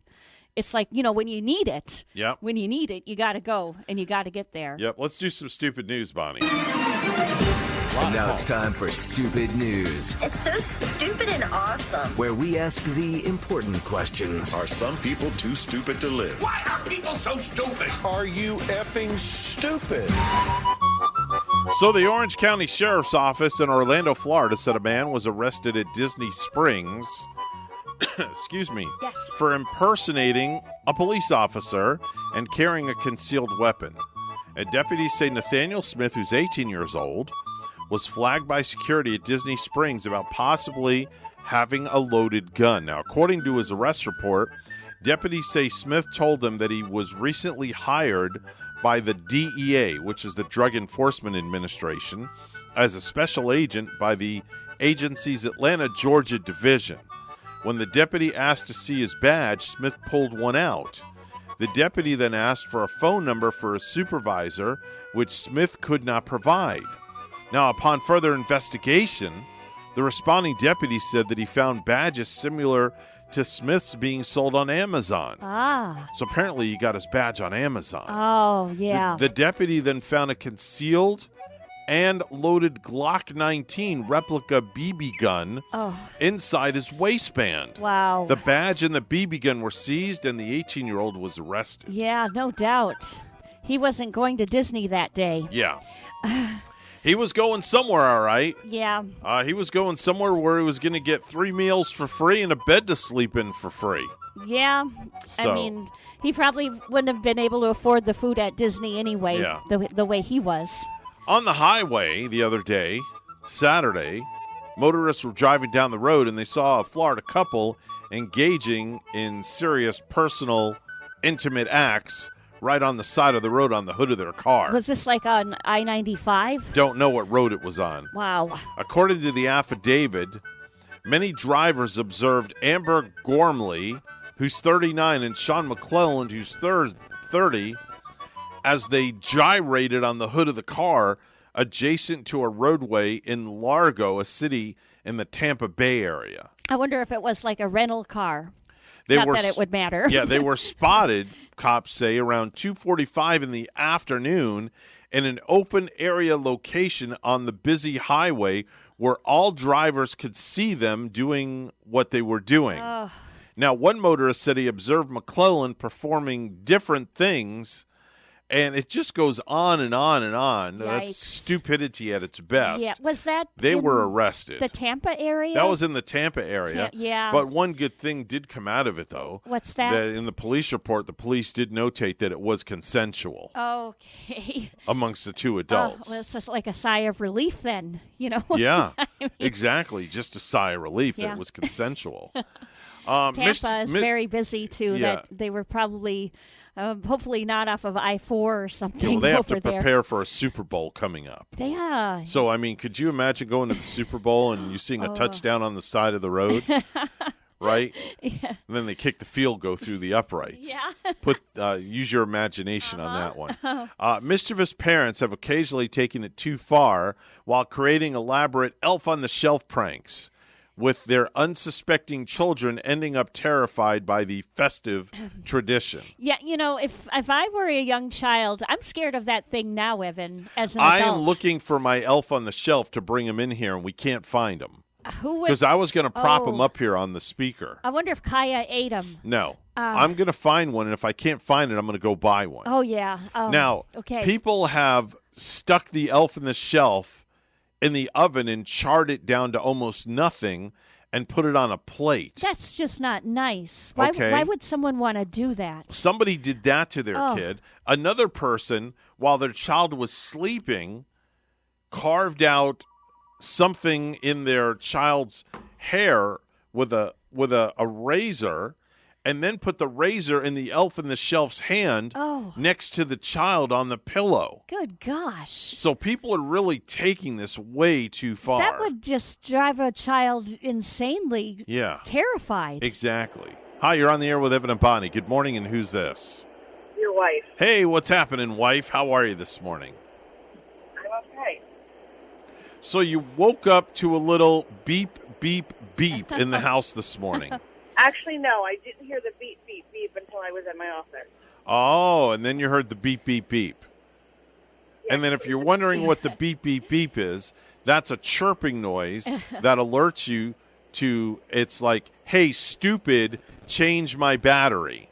That's from the fire thingamajiggy. Yeah, we get that chirping noise once in a while, too. And I know some people that just totally disregard it, and they let it go on for months, like my next door neighbor. I'm not going to that they can't hear it. I'm not going to say which neighbor it was. Oh. But for months and months, I would go over to this person's house. Yeah. For whatever reason, and that thing would be chirping along. But could you hear the neighbors from your house next door? I could hear it from through their door. It was coming into your house too? Well, not into my house. I mean, but you could actually hear the thing you from could hear your the house. Darn That's thing. crazy. Yes. You would think, and then you had to go to alert the neighbor to change it? I would tell her to change it, and she'd be like, whatever. Oh, my gosh. Because she got so used to it. Yeah. it just I was ready to take a gun over there and just shoot the thing off the wall. You should have just took a stepladder over there and changed it for her. Well, pulled that's it out not my or responsibility. Changed the battery. Is she handicapped or elderly or anything? No, not at all. She's very capable. Help her out. She's very capable. Wow. So what's on your mind, Clementine, this morning? Yeah. You're not getting another elf on the shelf. Oh, did you ever find the one that's I haven't looked for it. It's in our house somewhere. I can't find it. I'm really upset about it. Don't you like Elf on a Shelf? It's not in the closet. It's got to be there somewhere, and I will figure out where. Okay. Because it's got to be in the house because they did bring it back to us when they were moving. Okay. And it's got a book in it that had originally come with it we filled out for Gavin. I know, and I want to read the book on the radio with the elf on the shelf sitting in front of me. Have story time with Evelyn. Did you hear my alter ego on the air this morning, by the way? No. Oh, you missed it. Bonnie, you want to collaborate on that? Oh, Evelyn was here and shared us some birthdays. And she was just like a hoot to have, and it was like girl talk on the radio. It was like, Evelyn was a breath of fresh air. Yeah. Yeah. Yeah. Evelyn's in the green room right now eating some breakfast. She's going to wear her pink dress tomorrow and show us some cleavage. Yes. Are you all talking about me again? Now stop it. There's Evelyn. She stuck her head in the door. Oh, Lord. Yeah. So, anyway. Evelyn is very powerful kind of woman and very gypsy-like. Gypsy? Yeah. You called Evelyn a gypsy? Kind of gypsy-like to me, yeah. All right. I thought she said tipsy. Tipsy. Well, tipsy, too, probably when she drinks that spiked eggnog. Now, Evelyn doesn't need to drink. She's just got that fun and spunk, and she doesn't need an alcoholic beverage. So we have 29 days until the end of the year. We have 27 days until it's the twins' birthday. And we have 18 days until it's my oldest son's birthday. Wow, that's a lot all of around presents. Christmas time. Yeah. They get nothing for their birthdays. I was going to just ask, do you go broke? And are you paying on presents with your credit bills into the new year? Can I tell you something? Rachel and I do not buy birthday gifts for these kids. Oh, yeah. They get everything at Christmas time. Uh-huh. That's what they get. That's the way it's always been, right, honey? No, when they were little, we got them something. Oh, great. Sure. Just throw me under the bus. Make me... But, yeah, if you got a few... Yeah, well, they were little, we did. But as they got older, it just kind of... a few kids born right around out. Christmas, that can, hit, That'll break hit you. the pocketbook a That'll little break bit. you. Oh, yeah. My mom was born on Christmas Eve. My cousin is born on Christmas Eve, and I've got an uncle whose birthday is the day after Christmas. Oh, Yeah. wow. Yeah, so our pocketbook is deep. That's a lot of Christmas birthdays. A lot. Oh, man. A lot. Yeah. And you kind of wonder about the people that are born in, November, too. November also, because that's kind of close to Christmas. Mm-hmm. And certainly back in the day with families, if they weren't making a lot, Now, Gavin is born on a very unique day. What's that? 4/20. Oh, was he really born on yes, that day? He's born on 4/20. Kid you not, he was born on April 20th. Oh. April 20th, 2003. Yeah. But the year he was born, it was Easter. Yeah, it was Easter Sunday. Wow. Easter Sunday, 4/20 was on Easter. That's cool. But that was an interesting day. An Easter baby. Wow. An interesting day. The rabbit was definitely feeling very happy that day. So day. did he get, right around Easter, do you celebrate his birthday and he still got the Easter bunny coming to visit? No, the Easter bunny doesn't come and visit. The child's 17. Oh. I mean, back when he was, just a young lad. Well, yeah, when he was a young lad. Yeah. Yeah, but Easter didn't always fall on his... The only time Easter has fallen on his birthday was the year he was born. Oh, yeah. Yeah, got it. That was it. So it hasn't been, but I mean, we've always... I wonder. Let me look here. Let me pull a calendar real quick. Were you like? Are you really giving to the kids on Easter? I mean, Easter Sunday. Like I've seen, like my stepkids in the past. I know Gary has just splurged even on Easter, where they got more than just candy and baskets. They've gotten bikes before. Yeah, we've never done anything like that. I mean, when the bigger ones were little, it was Easter baskets. They usually had candy, sometimes a video game. Yeah. And I know with Gavin, it was a lot of times because it would be a little bit of candy, but a lot of times, like one year he was into Thomas the Train. Yeah, I'll never forget that one. cute. His basket was, he had different Thomas the Train engines, a little bit of candy, but then there was like a pair of Thomas the Train sneakers and things like cool. that. That's really cool. And I can see like a little video game too in their Easter basket. Oh, look, in 2014, his birthday fell on a Sunday. But it wasn't Easter Sunday. It wasn't Easter Sunday. Uh-huh. No, it wasn't Easter Sunday. Yeah. Because Easter Sunday is it the third Sunday in April? No. Easter's been in March before. Oh, okay. Oh, yeah, it has been, come to think of it. So 2014, his birthday fell on a Sunday. So that's when that happened. This year, for 2021, we'll be celebrating Easter on April 4th. April 4th? Yep. Wow. Yeah, I'm not sure the rhyme or reason to how Easter falls, but yeah, sometimes it's March, sometimes it's April. Uh-huh. Okay. Yeah, sometimes it's later April. Sometimes it does fall later in April, around the 20th. And I think this year it was a later Easter Sunday, if I'm not mistaken. 2020 was kind of later in April, if I'm not mistaken. Very interesting. All right. Well, darling, have a great day at work. If I remember, I'll try to take something out for dinner tonight. Are you off work at 5? And it's Wednesday. Oh, that's right. I'm not going to be there this week because I've got some stuff I have to do at the house. Tell Evan not to send any liver mush. I don't want to try any. Yeah, I told Bonnie I want to bring mush. some liver mush tomorrow Don't for her. do it. I don't pack it, honey. First of all, it's frozen. Oh. And What the is fact of the matter is it's not bad. It definitely doesn't taste like liver because I don't eat liver. Oh yeah. Okay. So what does it taste like? To me, it tastes like a sausage patty. Oh, well, Okay. wow. So then well. will you try it if it tastes like a sausage patty? No, because I know it's called liver mush. Even just of what it's even called, it'd be, it sounds even as unappealing as one of those McRibs to me with the mystery meat. I can't wait for the McRib. I'm going to go know. get me a McRib today because the McRib is back, so I'm happy about that. All right, darling, have a great day at work. We got to do some news. I'll talk to you later. And that's about it. Stay warm. Keep the heat on. Love you. All right, love you too. Bye-bye. Love you. 747. That's the size of a plane that I wish I owned. Oh, I'm telling you. Let's go to the news desk. Here's Bonnie. Thanks, Evan. Well, freeze warnings are in effect this morning for an area stretching from southern Georgia to north and west central Florida. It's time for everybody to kind of step up and take their personal responsibility on this because it's not behind us. It's continuing to spread, and we hope that a vaccine will come out in the near future. But until which time, we need to make sure that we're doing our part. Students are just a week away from wrapping up an unprecedented first semester of school, and WPTV's Treasure Coast reporter Megan McRoberts has the story.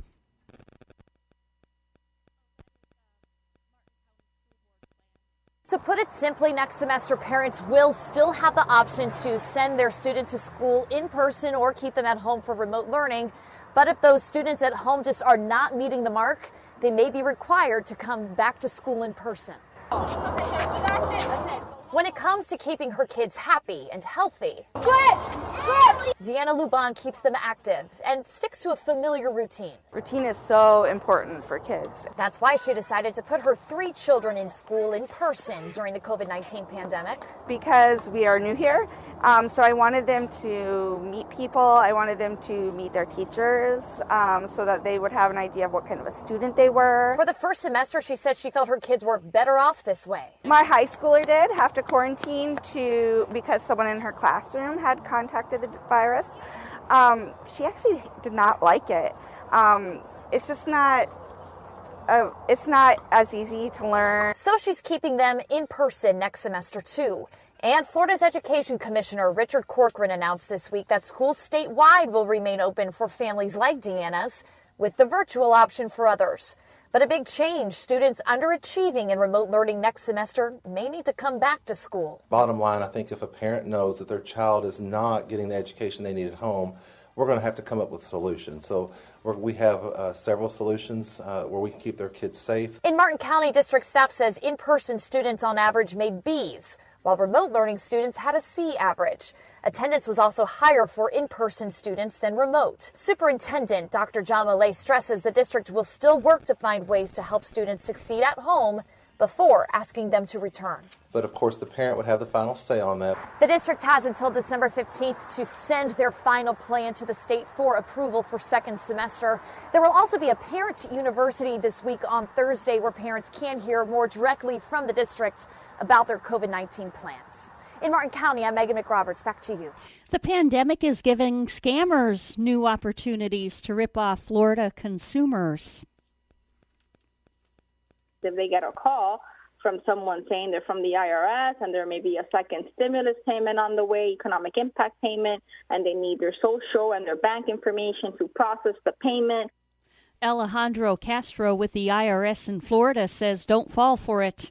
The IRS won't call you to solicit personal information. They also will not text you or contact you through social media. The only remaining wooden bridge in the county is coming down in 2021. County commissioners Tuesday agreed to replace the 33-year-old Gordy Road Bridge that spans 10 Mile Creek just west of Florida's Turnpike in Fort Pierce. The $2.4 million project will be funded by the 0.5% countywide sales tax voters approved last year. And lastly, the Centers for Disease Control and Prevention is set to shorten the recommended length of quarantine after exposure to someone positive for COVID-19 as the virus rages across the nation. According to a senior administration official, the new guidelines, which are set to be released as soon as which were released last night, will allow people who have come in contact with someone infected with the virus to resume normal activity after 10 days or 7 days if they receive a negative test result. And that's down from the 14 days recommended since the onset of the pandemic. A year and a half after suffering a torn Achilles, signing with a new team, and then enduring a long rehabilitation, Kevin Durant is finally able to suit up for the Brooklyn Nets. Due to COVID-19 restrictions, his first training camp workout on Tuesday didn't look like any other one he had been a part of in his 14-year career. After all, it was solo work, but that didn't matter. I feel good playing, Durant said. I am just taking it a day at a time. Our news time 7:52 and weather and traffic together next.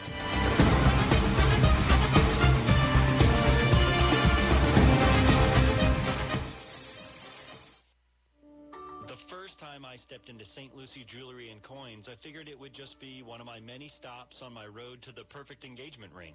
My fiancée means the world to me, so I wanted something extra special.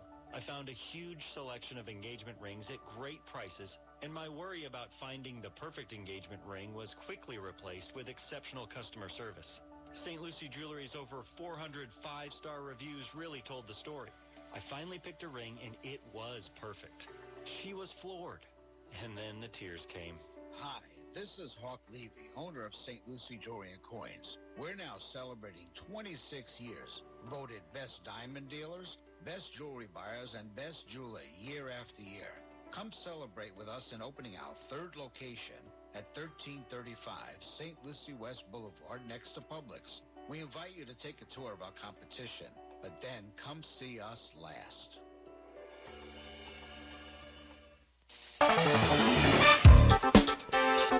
7:53 right now on the Get Up and Go show with Evan and Bonnie. It's time for traffic and weather together. All brought to you by Code Red Roofers. Bonnie? Well, Evan, we're not finding any traffic accidents to report right here. Major highways north and southbound, they're clear at the moment. We have US 1. Our side streets are clear right now. There's your latest look at traffic. And it's a chilly kind of morning. Just wear that jacket, wear that sweater. It's 47 in Stuart and even chillier in a town of Norilsk in Russia, where it's 19 and cloudy. Here's our forecast at WPTV. Happy Wednesday, my sunshines. It is a cool and crisp morning along the Treasure Coast. Temperatures this morning starting off in the mid-40s under mostly clear skies. This afternoon, highs reaching the upper 60s, mostly sunny skies and dry conditions. Tomorrow morning, lows in the 50s and highs reaching the low 70s, staying mostly sunny throughout the day. By the end of the work week, we do warm up a little bit more. Morning lows starting off in the 60s and highs returning to the upper 70s. Saturday, another cold front moves down the state, bringing with it some showers and thunderstorms, highs reaching the upper 70s. I'm WPTV First Alert Meteorologist Katya Hall on WSTU AM 1450, Martin County's Heritage Station. Unfortunately, in today's litigious society, too many Americans fail to have an effective estate plan and asset protection strategy. I'm attorney TJ Heineman, and I've been counseling families, businesses, and executives for 20 years. I can help you preserve your wealth, safeguard your assets, and protect your family. My law firm specializes in estate planning and administration, asset protection, corporate law, and real estate. For a free copy of my Family Estate Planning Survival Guide or a free consultation in my Palm City office, call me, TJ Heineman, at 888-5667. The Slim Body Laser Spa, the wait is over. What are you waiting for? Call the Slim Body Laser Spa in Stewart today and start losing inches today. That's right, lose belly fat, your double chin, flabby thighs, upper arm fat. Well, you get the picture. In a short series of laser-assisted weight loss treatments, you can lose inches of unwanted fat. Call 223-5885. The Slim Body Laser Spa, the wait is over. Lose weight, feel great, and look fantastic with a little help from Dr. Fred J. Rizacker of Slim Body Laser Spa, East Ocean Boulevard in Stewart. And they're online. Visit their website, slimbodylaser.com. In a few short treatments, you'll see results. Lose 3, 6, even 9 inches of unwanted belly fat. The wait is over. Call today, 223-5885. That's 223-5885. The Slim Body Laser Spa, the wait is over. Experience Heathcote Botanical Gardens in Fort Pierce in a whole new light at the 6th Annual Garden of Lights. Be dazzled by thousands of lights crafted in whimsical garden designs. This is an outdoor event and masks are required. There will be refreshments and a holiday photo op with Heathcote the Bear. The evening event kicks off Thanksgiving weekend and runs through New Year's. For tickets and more information, visit heathcotebotanicalgardens.org. If you have a suggestion for the show, we would love to hear from you. Send us an email to WSTUmorningshow@gmail.com. Now let's get back to the Get Up and Go show. Here's Evan and Bonnie. It's all about man's best friend. It is National Mutt Day. Yep. I like big mutts and I cannot lie. You ain't nothing but a hound dog, girl. I'm just a walking my dog. I'll show you how to walk that dog. I love my dog. It's also called National Mixed Breed Day. National Mutt Day. Yeah, it's National Mutt Day without a doubt, Bonnie. It makes Definitely me want to have National a Mutt Day. little mutt at home. Yeah, here's something from the late, great Regis Philbin. Baby, it's cold outside. I really can't stay. Baby, it's cold outside. Bet you never knew Regis Philbin could sing. I didn't know. Yeah, that's Reg. He does well. Yeah, Uh-huh. love this song. Brings back some great memories. I like their version of it. Yeah, it's really nice. I think Nice there's little standard version Yeah, I there. think there's one that James Taylor did too in the past. I like the one with James Taylor singing in it. And this is like a nice ditty this time of year. Yeah, kind of gives you a nice little warm feeling It does. inside. Get out your hot cocoa Yeah. and put a marshmallow on the branch and fire up the campfire. Yeah. Sit outside and won't be too cold. I tried sitting outside yesterday by my pool. Did you see your breath? It was a little cold out. Yes. Yeah, a little cold out. I was outside too yesterday. I had Alexa outside with me, and I cleaned Yeah. out the grill when it got real nice and sunny there for a while. Okay. It was a perfect time to clean out that grill. Very nice. Yeah. Very nice. Very, very nice. We're going to let this play out all the way until the news, so we hope you enjoy Regis Philbin and his wife Joy Philbin doing Baby It's Cold Outside right here at WSTU Stewart. Martin County's Heritage Station. The news is coming up next, and then Martin County Administrator Taryn Kryzda is going to be here with an update for Martin County. I simply must go. Baby, it's cold outside. The answer is no. Baby, it's cold out there. This welcome has been so lucky that you dropped in. Nice and warm. Look out the window. COVID takes its toll. I'm Dave Anthony, Fox News. The number of coronavirus-related deaths in the U.S. spiked to nearly a new record. Fox's Tanya J. Powers has more live. Dave, 2,597 more U.S. COVID deaths were added yesterday. That's just 10 shy of the record set on April 15th. Hospitalizations have topped 98,000. More than 19,000 of those people are in intensive care. Some states have reopened field hospitals because healthcare systems and staff have pushed the breaking point. The U.S. is seeing, on average, more than 160,000 new COVID cases a day, with some state and local officials responding with shutdowns, curfews, mask mandates, and quarantines to try and curb the virus spread. Dave?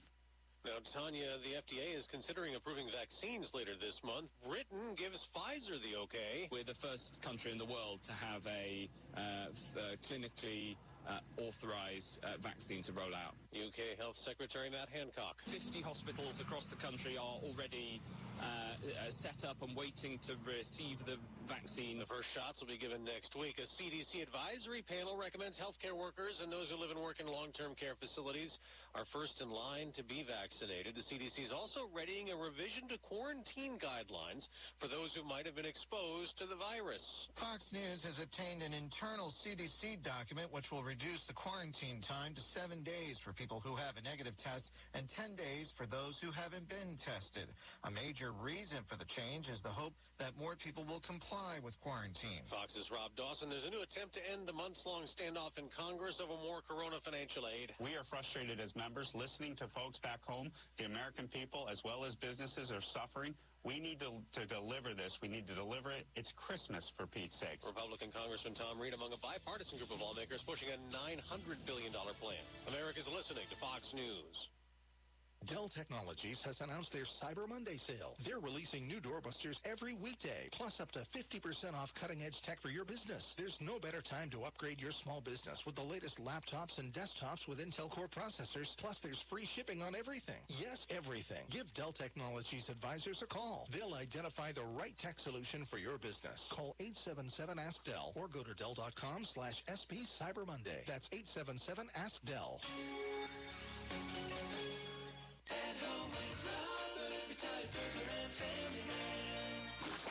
Carolers, that's the holiday spirit.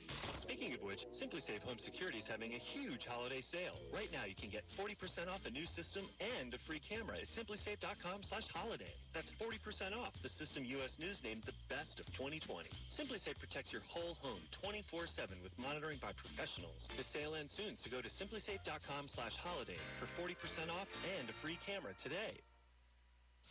President Trump keeps challenging the election, claiming it was rigged, as Republicans point to whistleblowers coming forward detailing irregularities they saw. But Democratic Senator Maggie Hassan told Fox, "We had one of the most secure, if not the most secure, elections in the history of our country." Attorney General Bill Barr told the AP he has not seen evidence of fraud to a scale that would change election results. The Trump campaign says it appears Barr's opinion is without knowledge or investigation. But Barr has done something Republicans support, extending the probe into the Russia probe beyond the Trump administration. The U.S. attorney investigating the origins of the Russia investigation now has special counsel authority, allowing that work to continue without him being easily fired.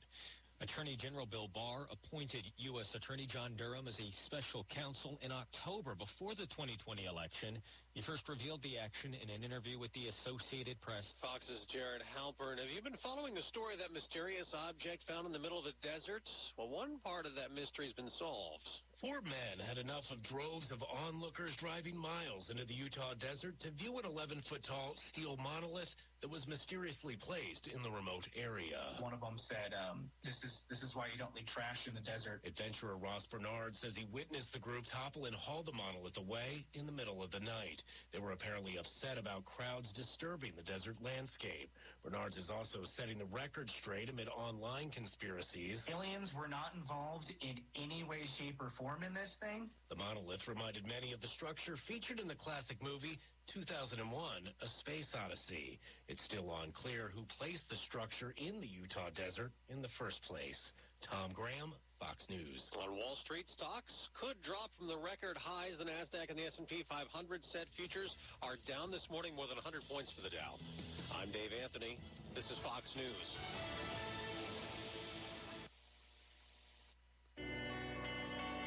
As we all work together to reopen America during these difficult times, keep practicing your social distancing. We're the Retirement Income Store, and we practice stock market distancing. If you're retired or within 10 years of retirement, it's time to stop crossing your fingers, hoping for growth in an unpredictable stock market. There is another more conservative way to plan for income without all the risk, using interest and dividends. Call the Retirement Income Store today at 800-211-5872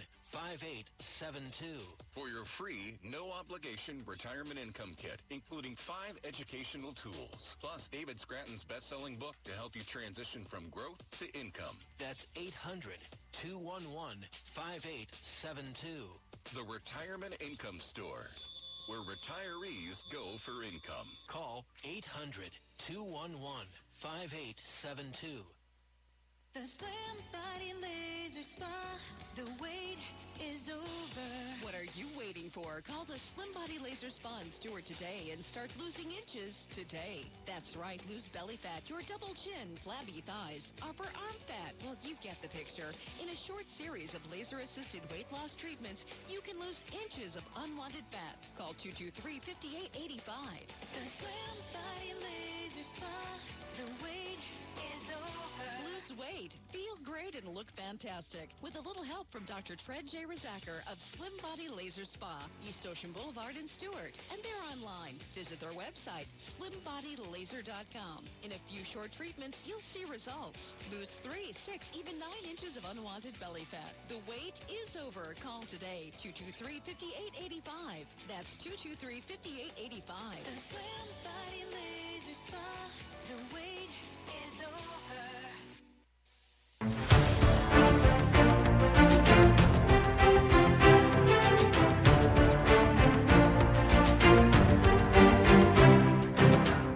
Coming to you live from Stewart, Florida, the greatest little town in the world. It's the Get Up and Go Show on AM 1450 WSTU. You're invited to call the show anytime at 772-220-9788. And now, broadcasting live from their palatial studios, here are your hosts, Evan and Bonnie.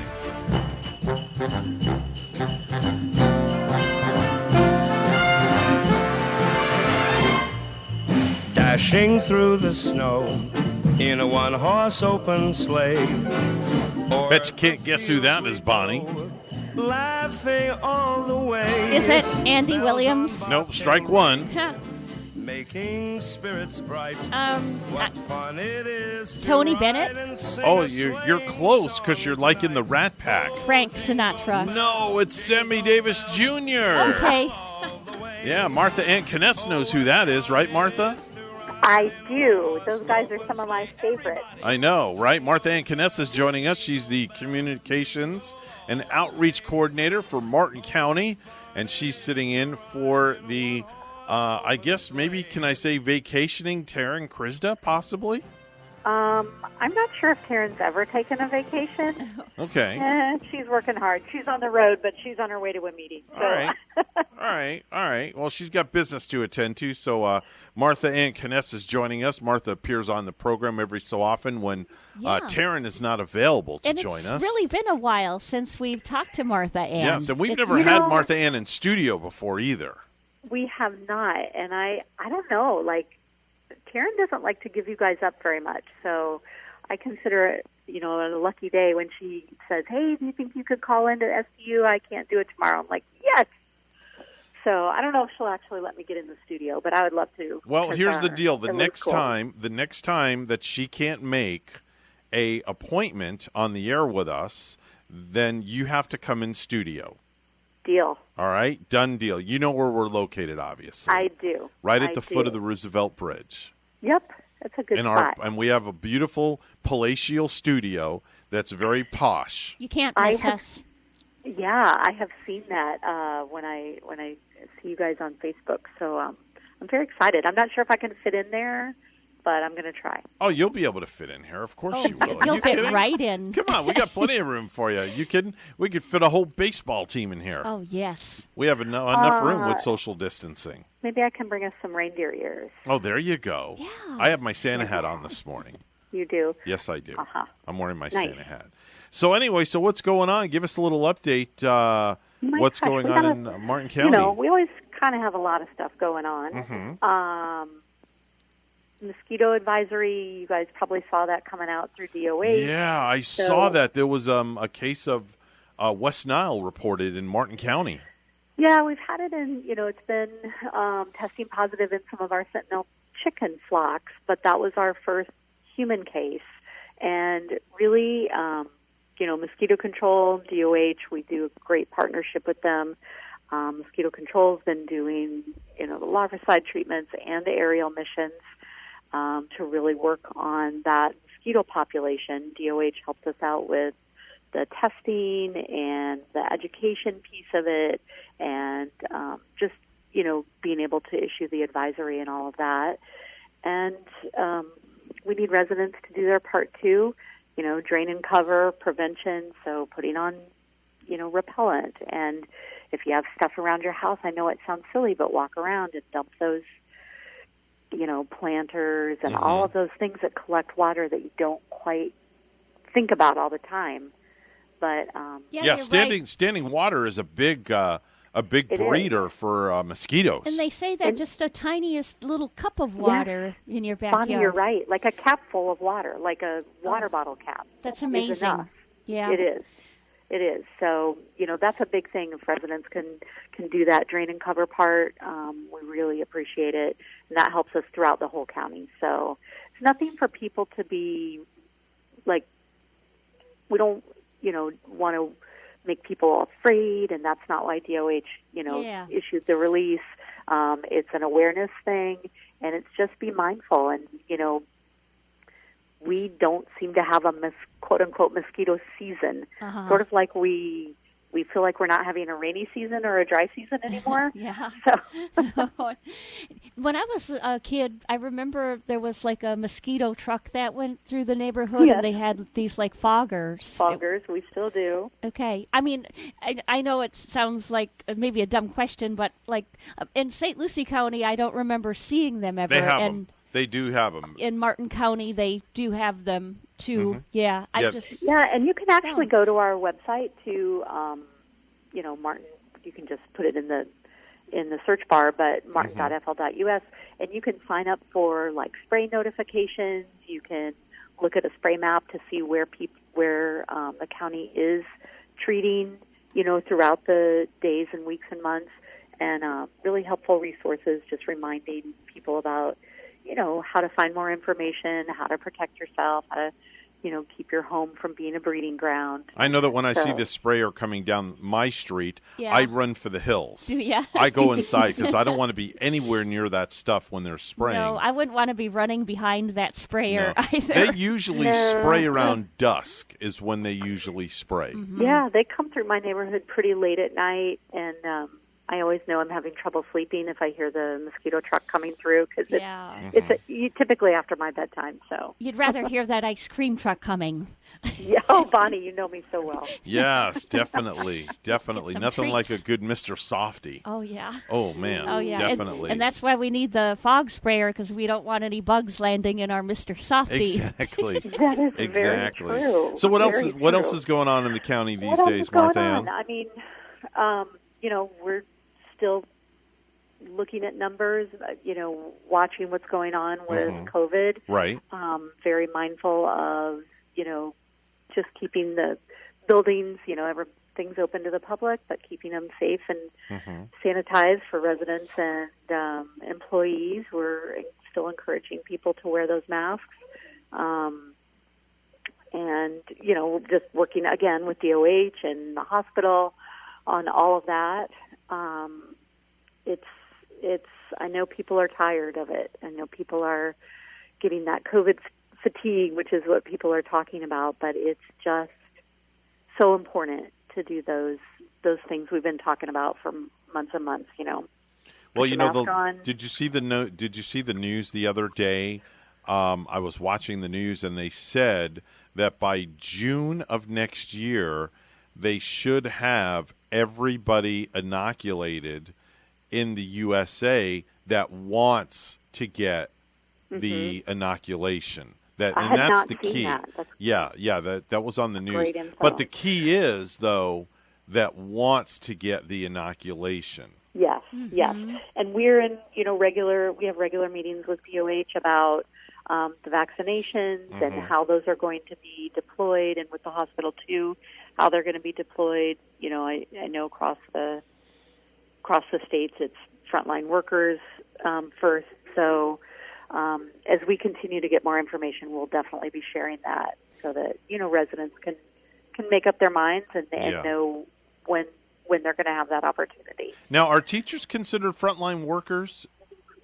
I would have to double check that. They've expanded all those definitions, if you will, about frontline workers. It used to be but it used to be our sheriffs and police officers and firefighters, and healthcare professionals. Right. But they've definitely expanded it because you can't do without teachers and garbage collectors and waste management. Right, and then you have your grocery store clerks. Yeah. So that's a great question, and I don't have that answer, but I will get that information for you guys. I'm real curious how they do that, or are they going to branch off the frontline workers into categories like police, fire, and hospital workers and doctors?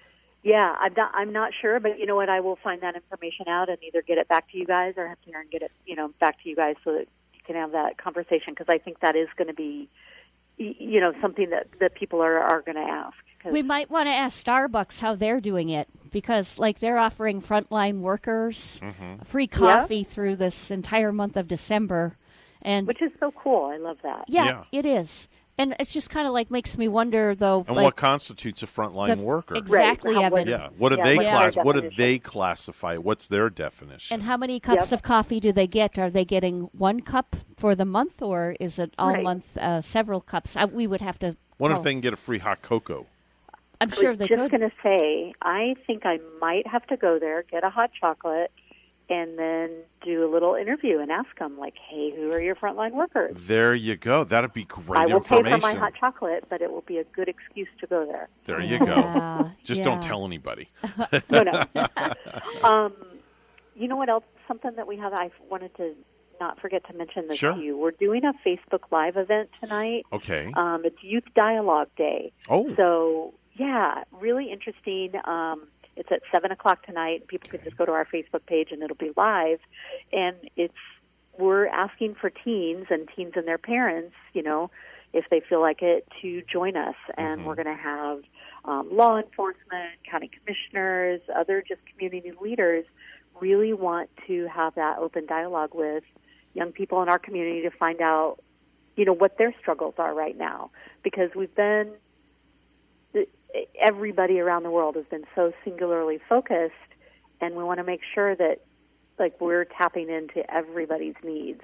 So I think this is going to be a really important event tonight, and I'm hoping that people can join us on that. What is and that information's on our Facebook page. I was going to say, and what is the Facebook page so people can go to it? Yep, Martin County Board of County Commissioners. So Facebook, Facebook.com, and if you just go into your Facebook account and type in, Martin County Board of County Commissioners will come up. And excellent.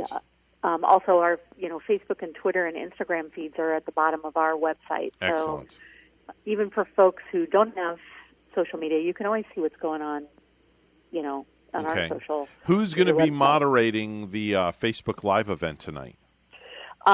We've got a bunch of folks involved. Our Human Services, Tykes and Teens, Southeast Florida Behavioral Health. I don't know who is moderating it. I think it's somebody from our Health and Human Services. So are you guys going to actually do like a Zoom, and then you're going to put the Zoom on Facebook, so this way you can have a bunch of people on screen at the same time?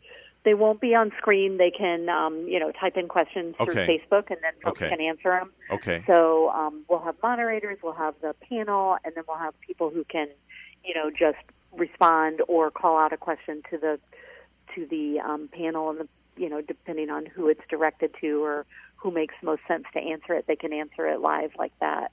So I think it's going to be a pretty cool event, and I love that we are still, focusing on our teens, because I know a lot of times they feel like they don't have a voice with community leaders, because if you're not in trouble, you're not talking to the sheriff's department. So right. I just love that they're having that opportunity with government and leaders and all of our frontline workers, if you will. Excellent. Sounds fantastic. Our special guest is Martha Ann Kness. She is the Communications and Outreach Coordinator for Martin County. She's pinch hitting for Martin County Administrator Taryn Kryzda. And doing a very fine job. Yes, my gosh. Yay, thanks, guys. You gave her a run for the money. That's all I got to say. Taryn's got some competition now. Ooh, don't tell her that. Maybe we'll get both of you in here at the same time. Ooh, we'll do a throwdown. Right? There you go.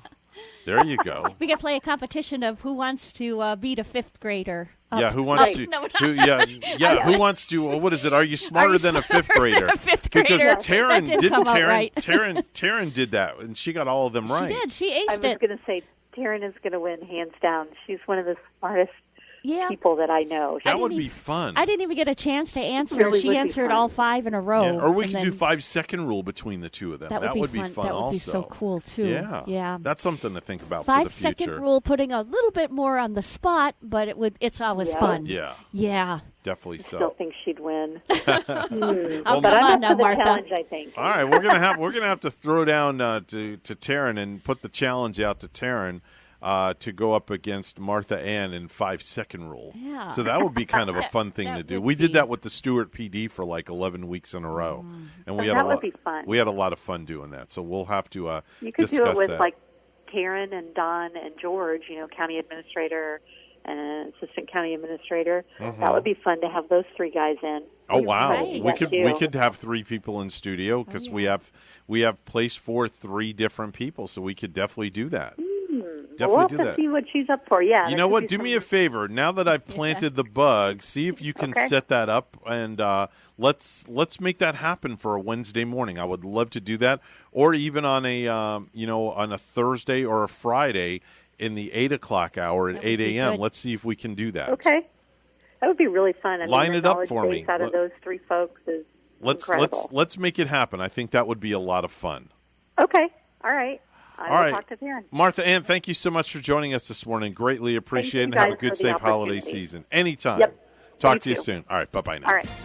Boy, that would be a lot of fun. It would be. Right? What a challenge 5-second that rule? would be. The challenge has been thrown down. I hope we're not putting him on the spot with 5-second rule, but I think it would be that would be a lot of fun. Cool thing to do. Yeah, that'd be a lot of fun. And with the 8 o'clock have one hour, sit here, they one can, sit here, and one sit back there. Yeah, and give them a chance to sleep in a little bit and get here just around 8 o'clock. That would be a lot of fun. Yeah. Definitely a lot of fun, without a doubt. 8:23 news time. Here's Bonnie. Thanks, Evan. In the middle of a pandemic, a state lawmaker wants to strip Florida of its ability to mandate vaccinations. WPTV's Forrest Saunders has the story. Some of the lawmakers that we spoke with said they had no idea they even existed up until recently, and that's when they knew they wanted to change things. I have family that lives in Massachusetts that I haven't seen for almost a year now. Suzanne Farrell-Locke and Bob Lutz are anxiously awaiting a return to normal, and they believe a COVID vaccine is the answer. As long as the science is there and it's approved, I'm going to get it. What they're less sure about is whether the state should require it. That's so hard to answer, to be honest. A law from the 90s gives Florida the ability, allowing the state's health officer to require vaccinations during health emergencies or face quarantine. It's just too much power for the government to have. Representative Anthony Sabatini's bill aims to strike that language from the current law. The limited government Republicans saying individual rights need to take a priority, even amid deadly dangers. Do you think there's ever a circumstance where the government should have the authority? No, I believe in a free society where individuals make their own decisions. I trust people a lot more than I trust government. Groups like the American Medical Association haven't weighed in on Florida's law, though they advocate ending most vaccine exemptions in schools. The AMA crediting mandates for controlling a slew of diseases. The more people that take it, the safer everyone will be. While Bob and Suzanne were reluctant to take a side on state requirements, they did say they certainly feel better if more people put science first. I just wish we lived in a scientifically literate society where people knew that it was a good thing to take. Now, if this bill is approved by lawmakers in the next legislative session, it would take effect in July. Although it isn't probably going to have much impact on COVID, that's because we've already heard from the governor, and what he tells us is that he will not be issuing a vaccine mandate. That is the latest out here at the Capitol. I'm Forrest Saunders reporting. A hefty donation helped a local nonprofit help low-income kids with mentorship. And WPTV's Todd Wilson has the inspiring story. We're pleased to support Suits for Seniors, and we intend to keep doing it for years to come. The nonprofit Suits for Seniors receives a $15,000 donation from the Palm Beach Gardens Police Department.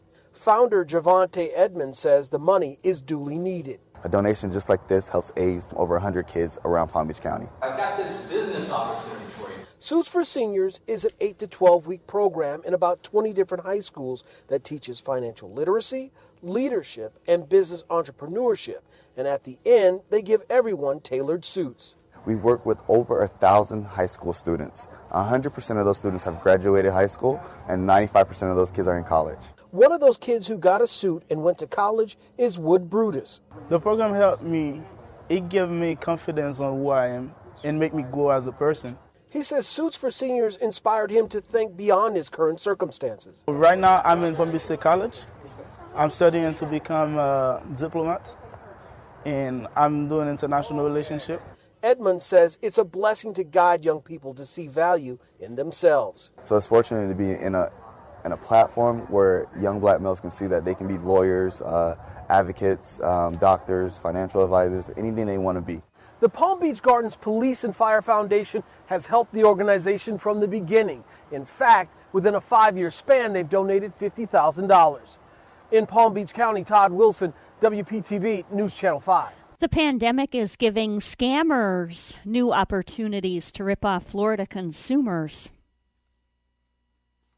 If they get a call from someone saying they're from the IRS and there may be a second stimulus payment on the way, economic impact payment, and they need their social and their bank information to process the payment.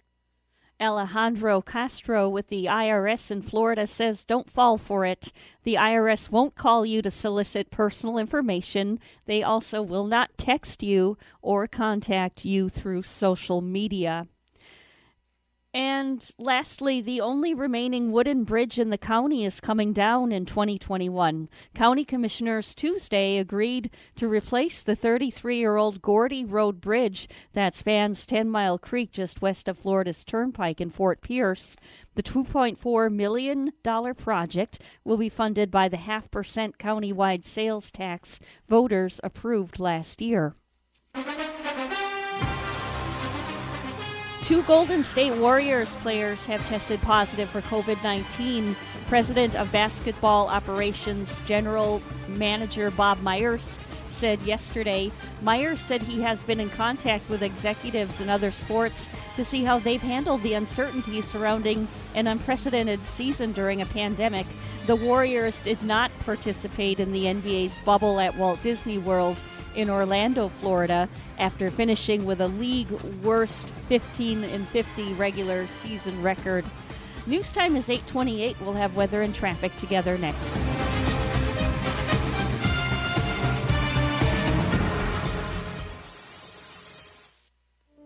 The first time I stepped into St. Lucie Jewelry and Coins, I figured it would just be one of my many stops on my road to the perfect engagement ring.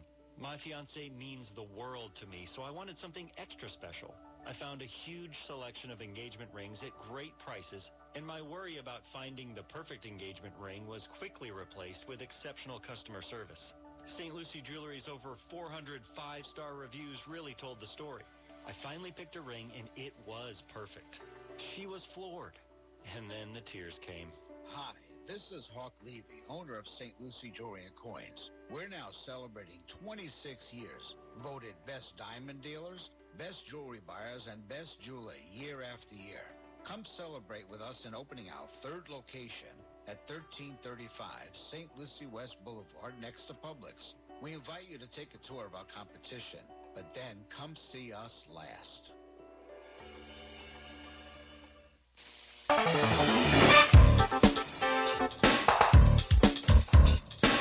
8:29 right now, the Get Up and Go show with Evan and Bonnie. It's time for traffic and weather together, all brought to you by Code Red Roofers. Bonnie? In Palm City on the Turnpike right now, there's an accident, and this one is headed southbound at mile marker 133. Traffic is getting through there, though. There's not any roadblock from the accident. Other areas look fine this morning, and that's your latest look at traffic. And it's a chilly one. It's only 44 degrees in Port St. Lucie. In Kuopio, Finland, it's cloudy and 33.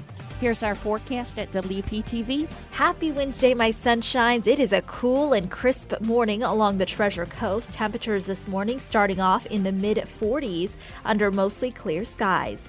This afternoon, highs reaching the upper 60s, mostly sunny skies and dry conditions.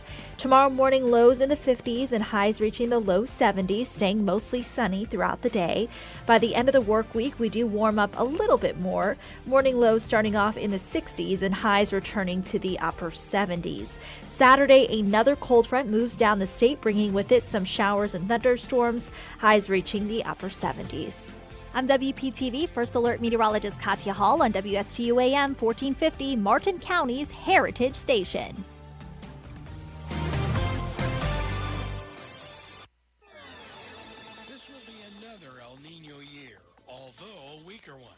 So if you incurred roof damage in the last 2 years, Code Red Roofers is there to help you with all of your roofing needs. Code Red Roofers, the roofers who respond 24/7. And there are flexible payment options for metal, tile, shingle, or flat roofs. Code Red Roofers, se habla español. Code Red Roofers, 844-4-CODE-RED. That's 844-4-CODE-RED. So, have you heard this one? A priest and a rabbi come into this radio station. Really, it's a priest and a rabbi. Right here, Friday mornings beginning at 9. Here on WSTU, AM 1450. Bring your questions and join their lively conversation with Father Christian from St. Mary's Episcopal Church and Rabbi Matt Durbin from the Temple Beit Hayim. It's a priest and a rabbi. Friday mornings at 9 here on WSTU. Here's a quick tip. If you're ever stumped for a business you can trust, the Martin County Business Exchange has more than 70 companies you can count on for good service and fair prices. Whether it's for you, your house, or your office, get online at mcbiz.us. You'll find local businesses you can count on for quality, service, and fair prices. Visit mcbiz.us. Martin County Business Exchange. It's just good business. With any business, the most valuable asset are the people and the teams, no matter how small or large the organization. Hi, I'm Catherine Culhane, Associate Director for the Florida SBDC at Indian River State College. Let us help your organization turbocharge your team. As a certified driving forces analyst, I will help management work more effectively with your people, increase and improve communication, reduce conflict and stress, better understand strengths and weaknesses so that your people are properly aligned in their jobs. Hire the right people. Let the Florida SBDC at IRSC transform your company using a customized assessment system, knowledge, and resources. Grow and accelerate your organization by turbocharging your team. To get started, contact the Florida SBDC at IRSC. For confidential one-on-one business consulting at no cost, contact the Florida SBDC at IRSC at 336-6285. Online at irscbiz.com. Is your business open? Let your customers know on WPSL and WSTU. Fuel your reopening digitally on TuneIn Worldwide and and Alexa in your office, car, or home. If you have a suggestion for the show, we would love to hear from you. Send us an email to WSTUmorningshow@gmail.com. Now let's get back to the Get Up and Go show. Here's Evan and Bonnie.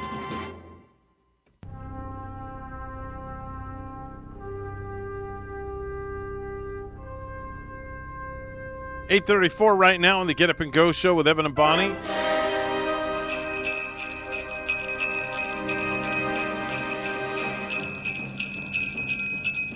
Haven't heard those in a while, Bonnie. I know.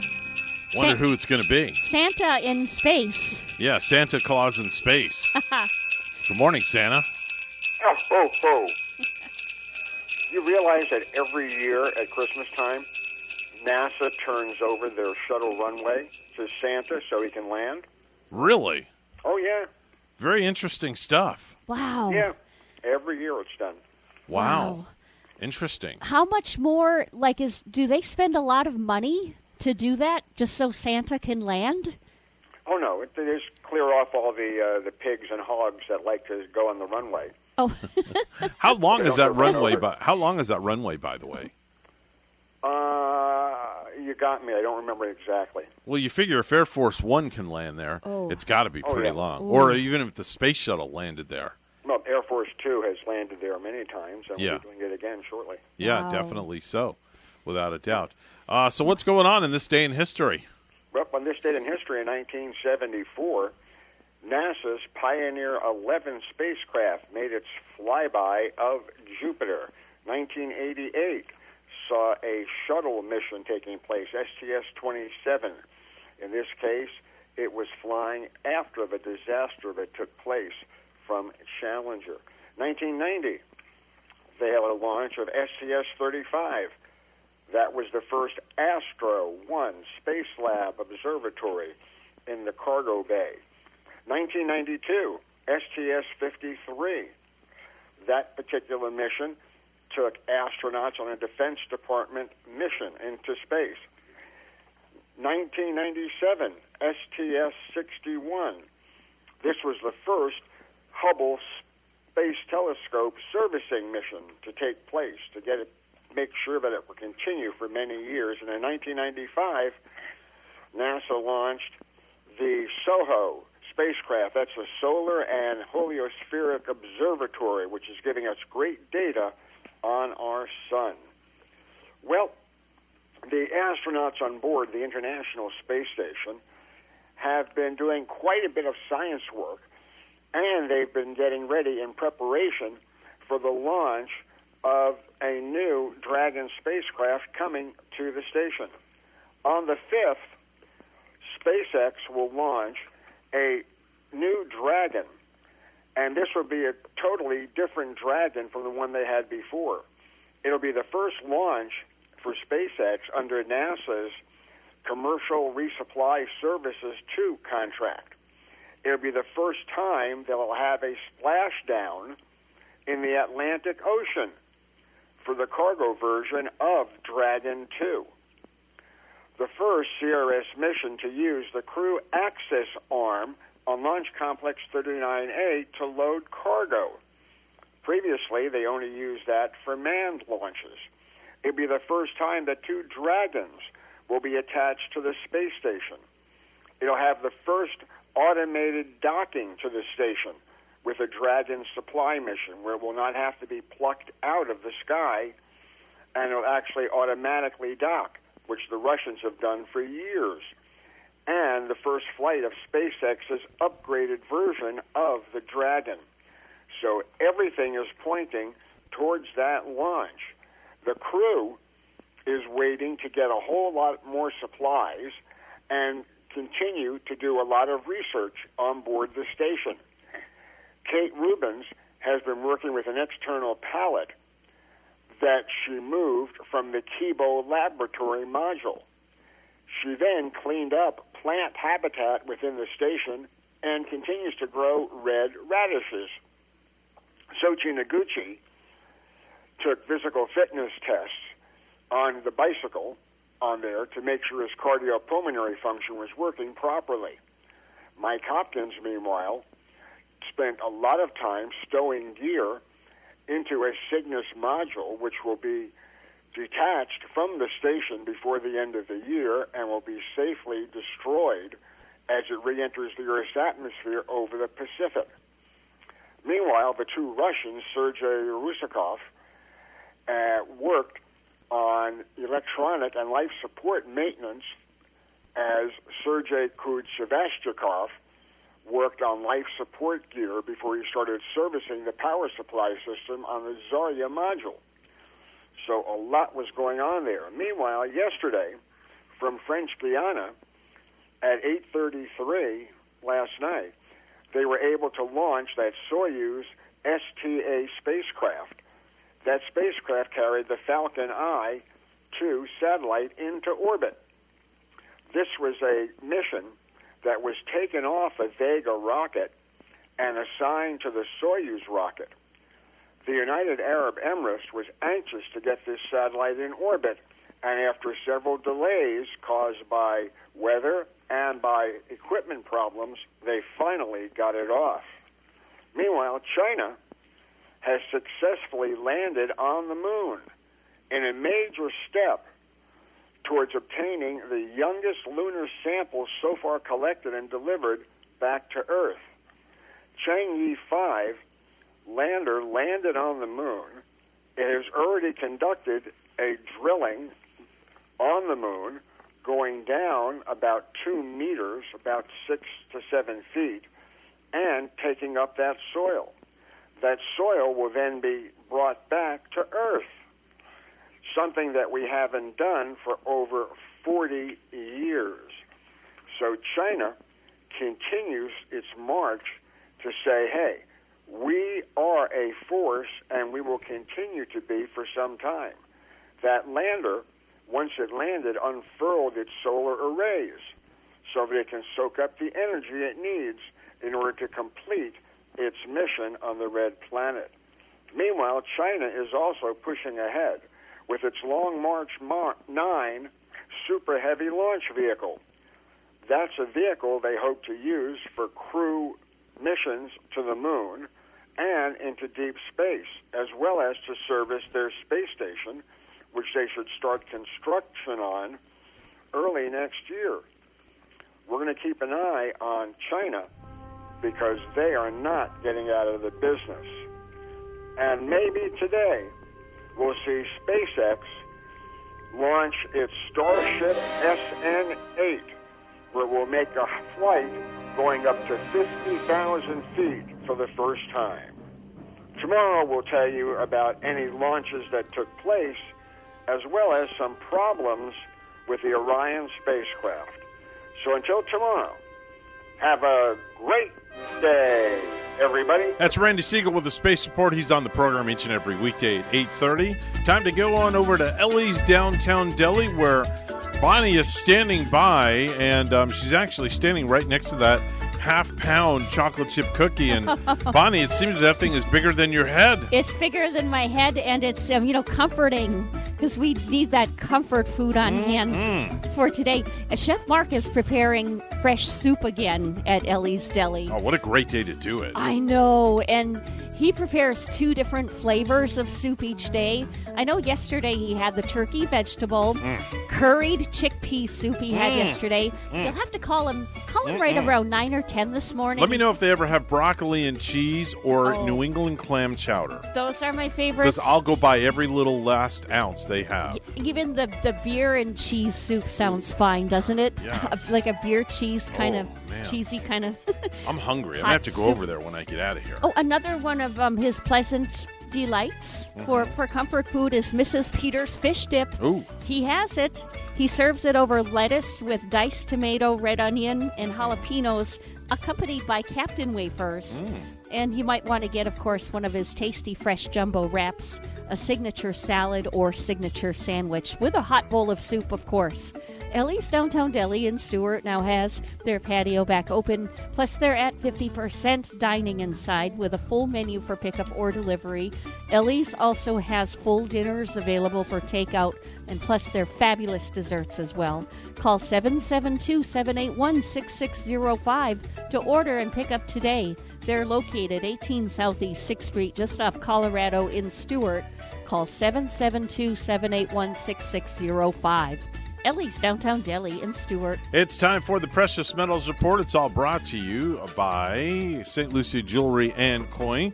Gold opening up at $1,819 an ounce.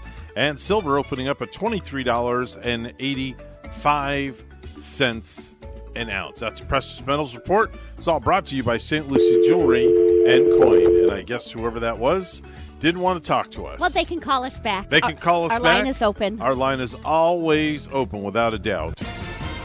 News time, 8:44. But before we go to news, we always like to take phone calls. So let's see who's on the line. Hi, you're on the air with Evan and Bonnie. It's a man in the southeast of England freezing himself off. Oh, man. Bonnie, is it okay if we talk to him for a few minutes? Yeah, a few minutes. Can we preempt the news? Is that all right with you? Yep, just a apologies. Because you're out of sync online. No, that's okay. I didn't. Yeah, you're out of sync online, so I'm listening to one thing, and you're actually already a few seconds ahead of me. I forgot about the 7-second delay. Listen, when anybody calls us from England, we stop what we're doing in our tracks, don't we, Bonnie? We do, but did you fix your water heater? Yeah, did you get your water heater fixed? Yeah, I fixed the water heater, and it was all electronic, so we got that fixed, and I did it myself, and all hunky-dory for the washing machine to then break. Oh, how cold is it? Oh, you said it was like 46 this morning, right? About 46 about or so? 46. Yeah, 46. That's a warm day for us in England. Yeah. Really? Really? Okay. We must be on the same hemisphere or something, because it's also 46 here, Mark. Yeah, it's 46 degrees here right now. Superb. I like Florida 46 is better than England 46. Why is that? Why is it, though? Why is it a colder 46 over there? No, I don't think it is. I think what it is, you're subtropical, we're temperate, and we're surrounded by, like yourself, surrounded by water. But, of course, you're surrounded by warm water. We're surrounded by freezing cold water. Whoa. Let me tell you something. If you jump in the ocean now, that's going to be freezing cold. So I don't know where you get warm water from right now. Just a tap when my heater's working. That's the only place we get warm water from in this country now. But no, it's not too bad today. We've now got high broken cloud. It's a typical late autumn, late fall, early winter day.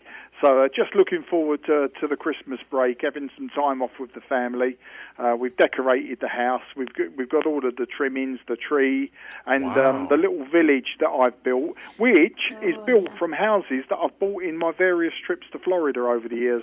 So the village has got bigger and bigger. Yeah. And, it's all housed by Floridian-type houses.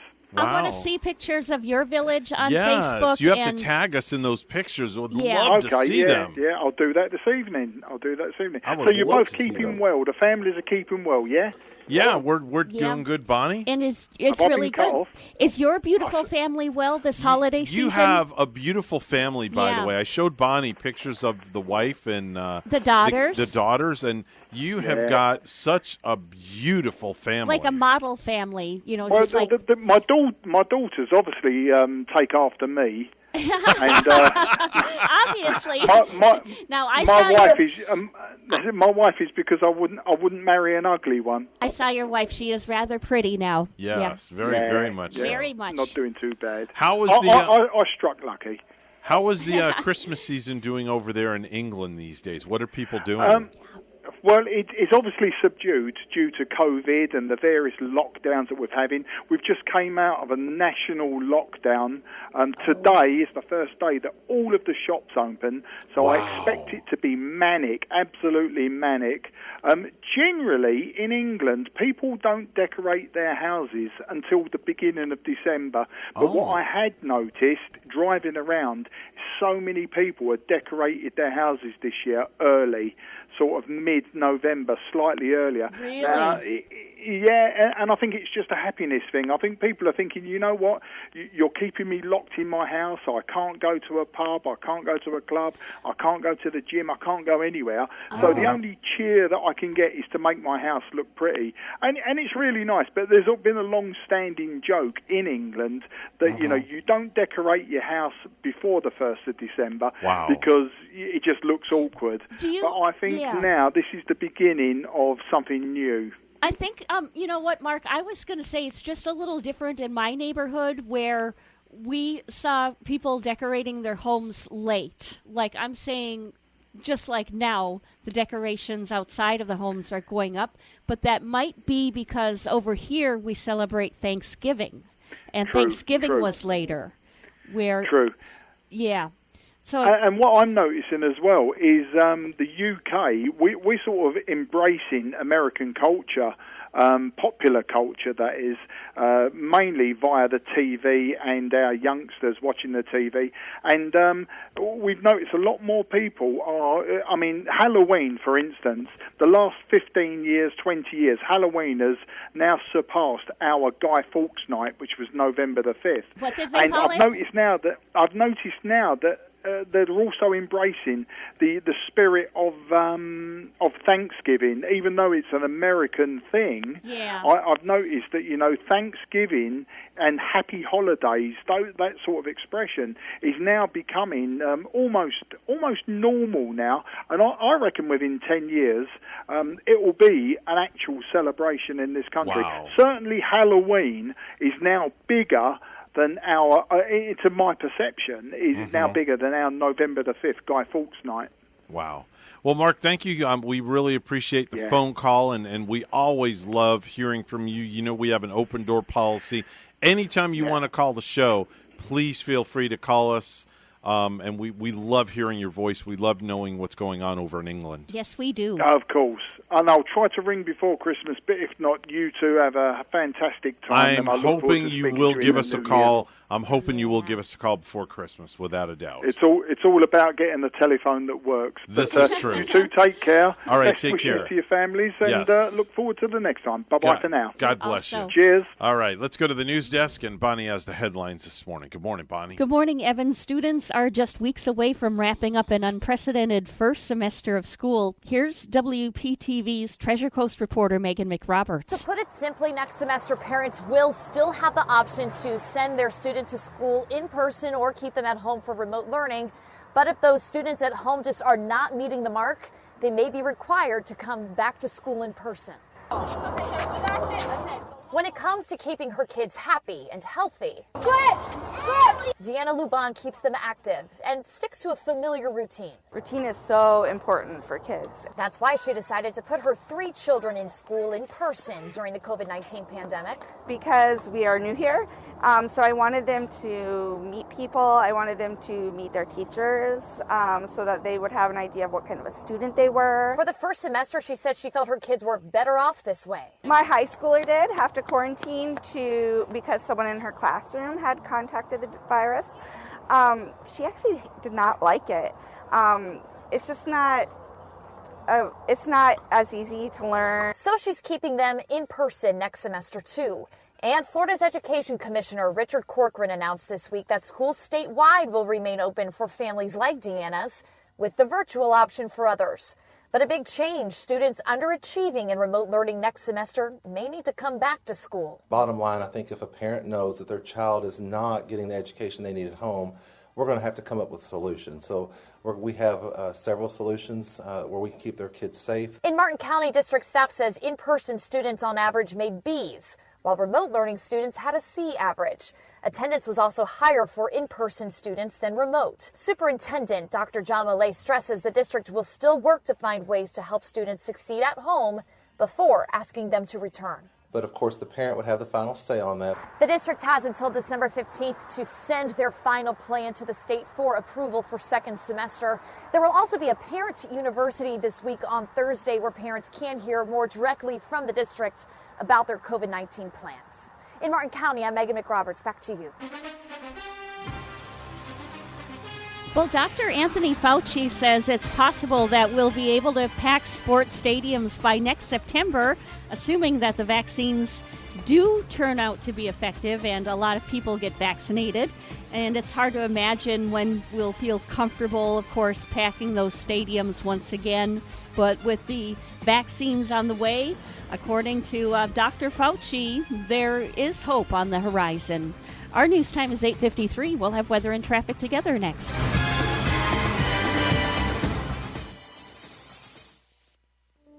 The first time I stepped into St. Lucie Jewelry and Coins, I figured it would just be one of my many stops on my road to the perfect engagement ring. My fiancé means the world to me, so I wanted something extra special. I found a huge selection of engagement rings at great prices, and my worry about finding the perfect engagement ring was quickly replaced with exceptional customer service. St. Lucie Jewelry's over 400 five-star reviews really told the story. I finally picked a ring, and it was perfect. She was floored. And then the tears came. Hi, this is Hawk Levy, owner of St. Lucie Jewelry and Coins. We're now celebrating 26 years. Voted best diamond dealers, best jewelry buyers, and best jeweler year after year. Come celebrate with us in opening our third location at 1335 St. Lucie West Boulevard next to Publix. We invite you to take a tour of our competition, but then come see us last. 8:55 right now, the Get Up and Go Show with Evan and Bonnie. It's time for traffic and weather together, brought to you by Code Red Roofers. Bonnie? In Martin County, we do see one accident. This is Palm City on the Turnpike. It's southbound at mile marker 133 with no roadblock from the accident. There's your latest look at traffic. And it's only 47 degrees in Stewart. And, of course, where our friend Mark is from, Southeast England. Thanks for phoning in once again, Mark. 46 above. Here's our forecast at WPTV. Happy Wednesday, my sunshines. It is a cool and crisp morning along the Treasure Coast. Temperatures this morning starting off in the mid-40s under mostly clear skies. This afternoon, highs reaching the upper 60s, mostly sunny skies and dry conditions. Tomorrow morning, lows in the 50s and highs reaching the low 70s, staying mostly sunny throughout the day. By the end of the work week, we do warm up a little bit more. Morning lows starting off in the 60s and highs returning to the upper 70s. Saturday, another cold front moves down the state, bringing with it some showers and thunderstorms, highs reaching the upper 70s. I'm WPTV First Alert Meteorologist Katya Hall on WSTU AM 1450, Martin County's Heritage Station. As we work to reopen the economy, a renaissance has begun in the world of investing. And if you're retired or within 10 years of retirement and your current advisor isn't prepared for the new corona economy, it could lead to costly mistakes you cannot afford to make at this point in your life. We're the Retirement Income Store, and our message is clear. It's time to stop crossing your fingers, hoping for growth in the stock market. There is another more conservative way to plan for income without all the risk, using interest and dividends. Call the Retirement Income Store today at 800-211-5872 for your free, no-obligation retirement income kit, including 5 educational tools. That's 800-211-5872. The Retirement Income Store, where retirees go for income. That's 800-211-5872.